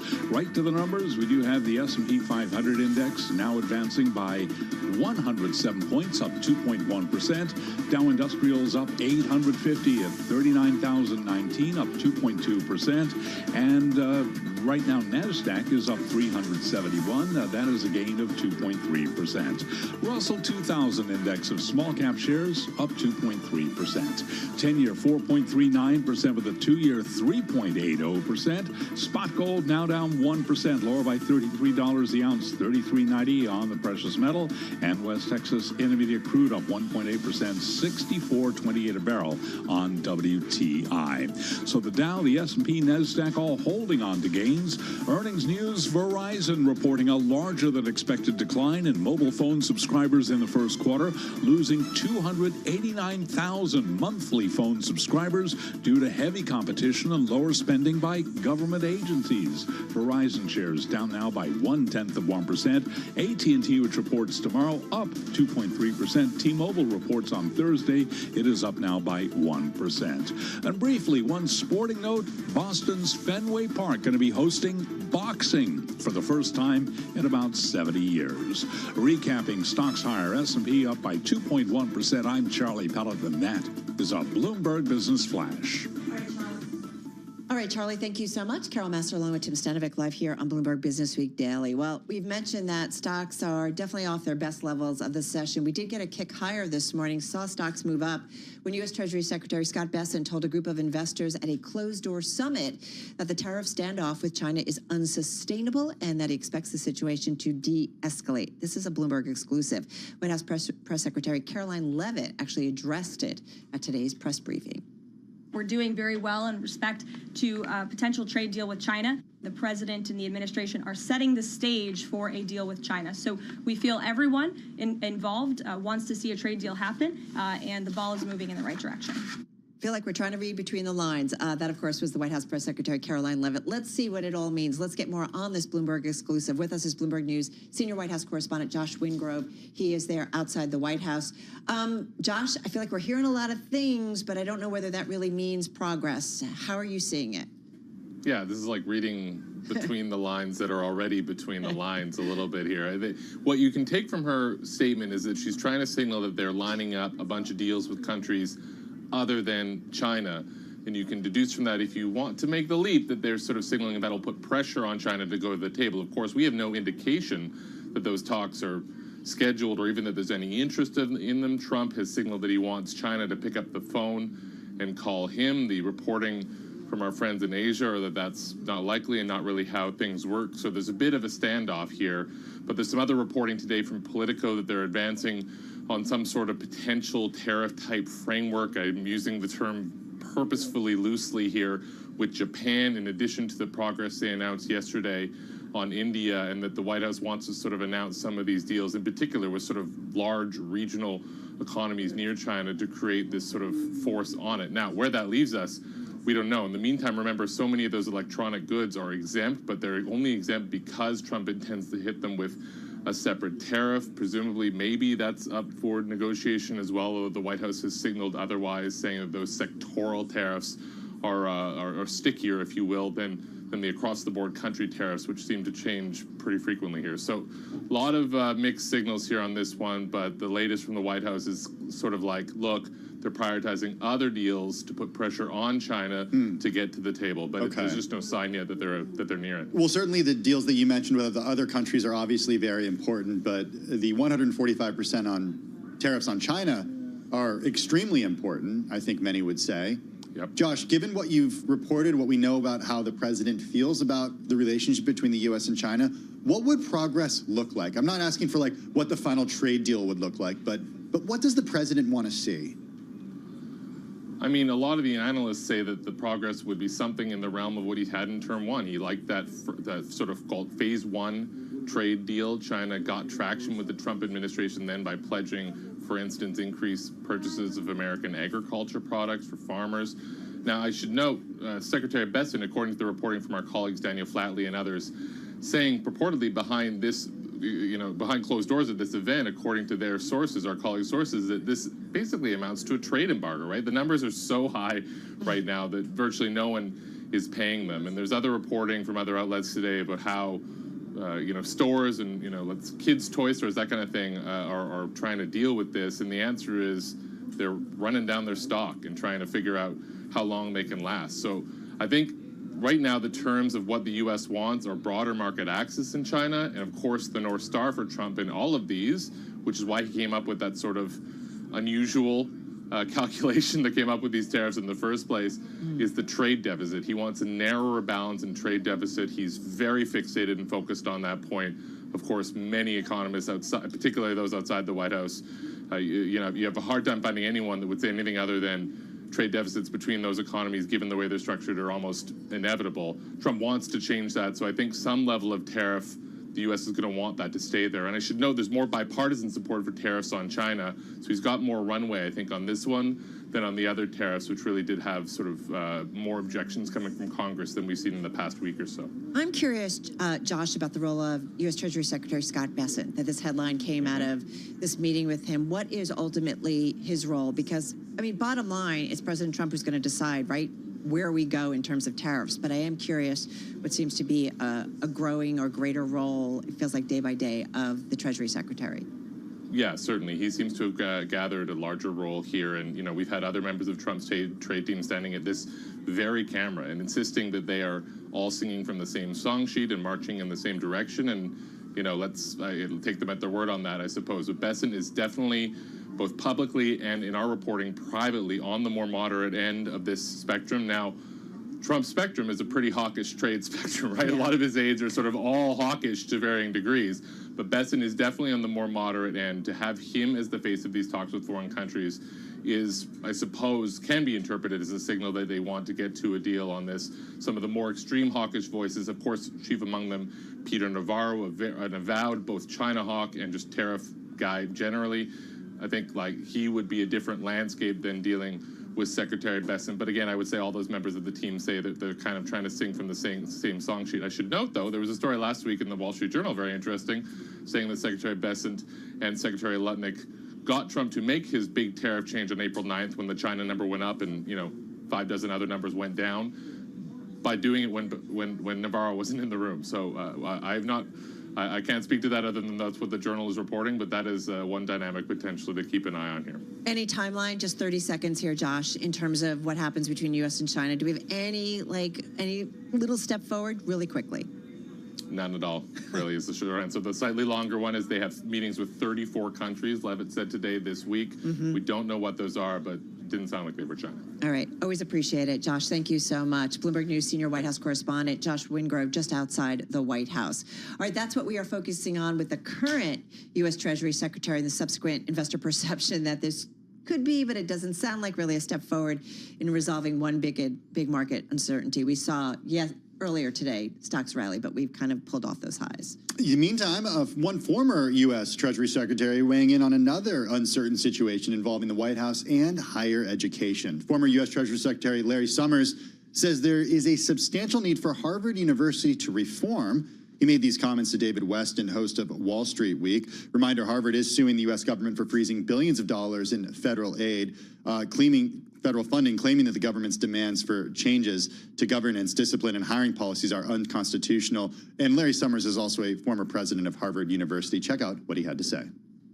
I think Harvard should carry through on a whole set of reform with respect to anti-Semitism, with respect to discipline of students, with respect to widening of perspective, with respect to ensuring compliance with the Supreme Court affirmative action admissions order. I think there is substantial need for Harvard to reform, and I think the government should recognize that and keep the regular flow of funding going when Harvard does move on reform. I think there's a risk on both sides. I want to make sure that Harvard does carry through with necessary reform. But gosh, we can't have the government ordering universities around in violation of all the processes that are prescribed by law. That's a really important point. It's Harvard, but it's not only Harvard. Now Harvard has actually sued various agents of the U.S. government on the grounds that you were suggesting actually recently, that it was beyond the scope of the Constitution. How important is it for that case actually to make it through to a judgment for the sake of not just Harvard, but other universities? I think it's important that a precedent be set, whether that precedent is set by a court or whether that precedent is set by the government backing off and moving to address its concerns, as previous administrations have, in a lawful way through communication, negotiation, prior notice, due process. The precedent can be set in multiple different ways, but this goes far beyond Harvard. This applies and is of relevance to universities across the country. And universities are one part of a broader point that the government is not allowed to selectively persecute its enemies. And what happens in universities is going to bear on what happens to law firms, is going to bear on what happens to companies, is going to bear on what happens to specific teachers and specific schools. That, of course, is former U.S. Treasury Secretary Larry Summers there with Bloomberg's David Weston. David, of course, the host of Wall Street Week, which you can catch on Bloomberg TV and radio. That's coming up out Friday at 6 p.m. Wall Street time. Yeah, Harvard University needs to reform its approach to anti-Semitism, Larry Summers said, disciplining students and complying with the Supreme Court on affirmative action, but the U.S. government should not dictate how the institution is run. Just one of the many issues that are going as a result of policy or demands out of Washington and the White House, and certainly impacting various sectors throughout our community. Having said that, we are on a day where we saw selling yesterday, but we're seeing actually stocks higher across the board here. We're looking at about a 2.25% higher on the S&P 500. You've got the NASDAQ 100 up about 2.4%, and you've got most names in the S&P higher today, and a big one reporting earnings after the close. In fact, this name is among your best performers in the NASDAQ 100 today. All right, but zoom out, Tesla. and you're talking about Tesla. Zoom out, it's down about 40% so far this year. 50% from those highs reached at the end of last year. A host of challenges that Elon Musk is facing. We're going to be talking about those in just a few minutes, and we'll, of course, bring you those numbers as soon as they do cross. On the S&P 500 today, Carol, it was up as much as close to 3% on the day, but giving back some of those gains, still higher by 2.3%. We did see quite a pop just around noon Wall Street time when that story, that Bloomberg exclusive about the Treasury Secretary making some comments when it comes to maybe some movement forward when it comes to a U.S.-China trade deal. All right, coming up, everybody, straight ahead, Boeing bouncing back a bit. The reasons why when we come back on Bloomberg Business Week Daily.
It's 2:40 on Wall Street. We do check markets all day long here at Bloomberg. We've got stocks holding on to gains with the Dow, the S&P, NASDAQ all advancing. We are, however, off session lows with the S&P right now up 114, off session highs at 52.72. That is a gain of 2.2%. We've got the Dow up 2.4% and NASDAQ up 393, up by 2.5%. To be clear, stocks off session highs. 10-year at 4.39% with a 2-year currently yielding 3.80%. Gold now down 1.1%, 33.84 the ounce, and West Texas Intermediate crude is up 2%, 64.31 for a barrel of WTI.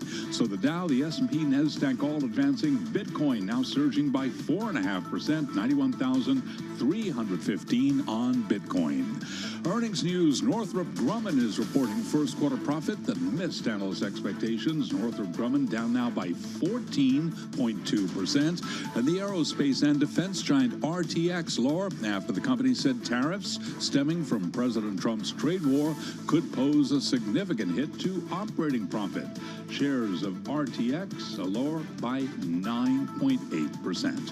Recapping, stocks higher. Tesla, by the way, after the close of trading. S&P right now up by 2.2%. For on-demand news 24 hours a day, subscribe to Bloomberg News Now wherever you get your podcasts. I'm Charlie Pellet. That is a Bloomberg Business Flash. All right, Charlie, thanks so much. Charlie, of course, mentioning some of the defense contractors, how they are trading. We also want to mention Boeing, because this stock's been bouncing around a bit, was down about 0.5% at one point, up 2.3% at one point at its highs today in the session. Right now, a gain of about 1.6%. This on news that it's selling portions of its digital aviation solutions business. It's a move, Tim, that's seen as helping the company really shore up its balance sheet. With what you need to know about the sale and what it may mean for the company's outlook, we've got with us our LA bureau, from our LA bureau, Bloomberg News senior aerospace reporter Julie Johnson. Julie, good to see you. The unit that was sold, what exactly did it encompass?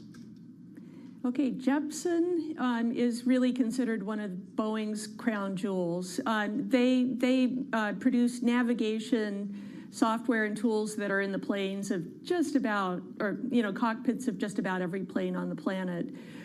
Really thought to be solidly profitable.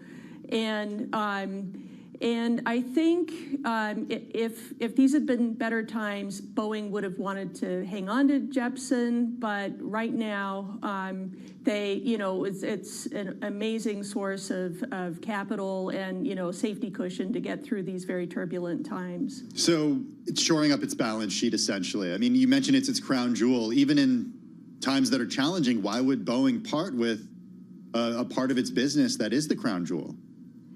Well, it's not central to the, jet manufacturing or defense businesses that are really at the heart of Boeing. This is part of the, the profit machine that's been Boeing Global Services. So it'll be interesting to see how that unit does going forward without some of these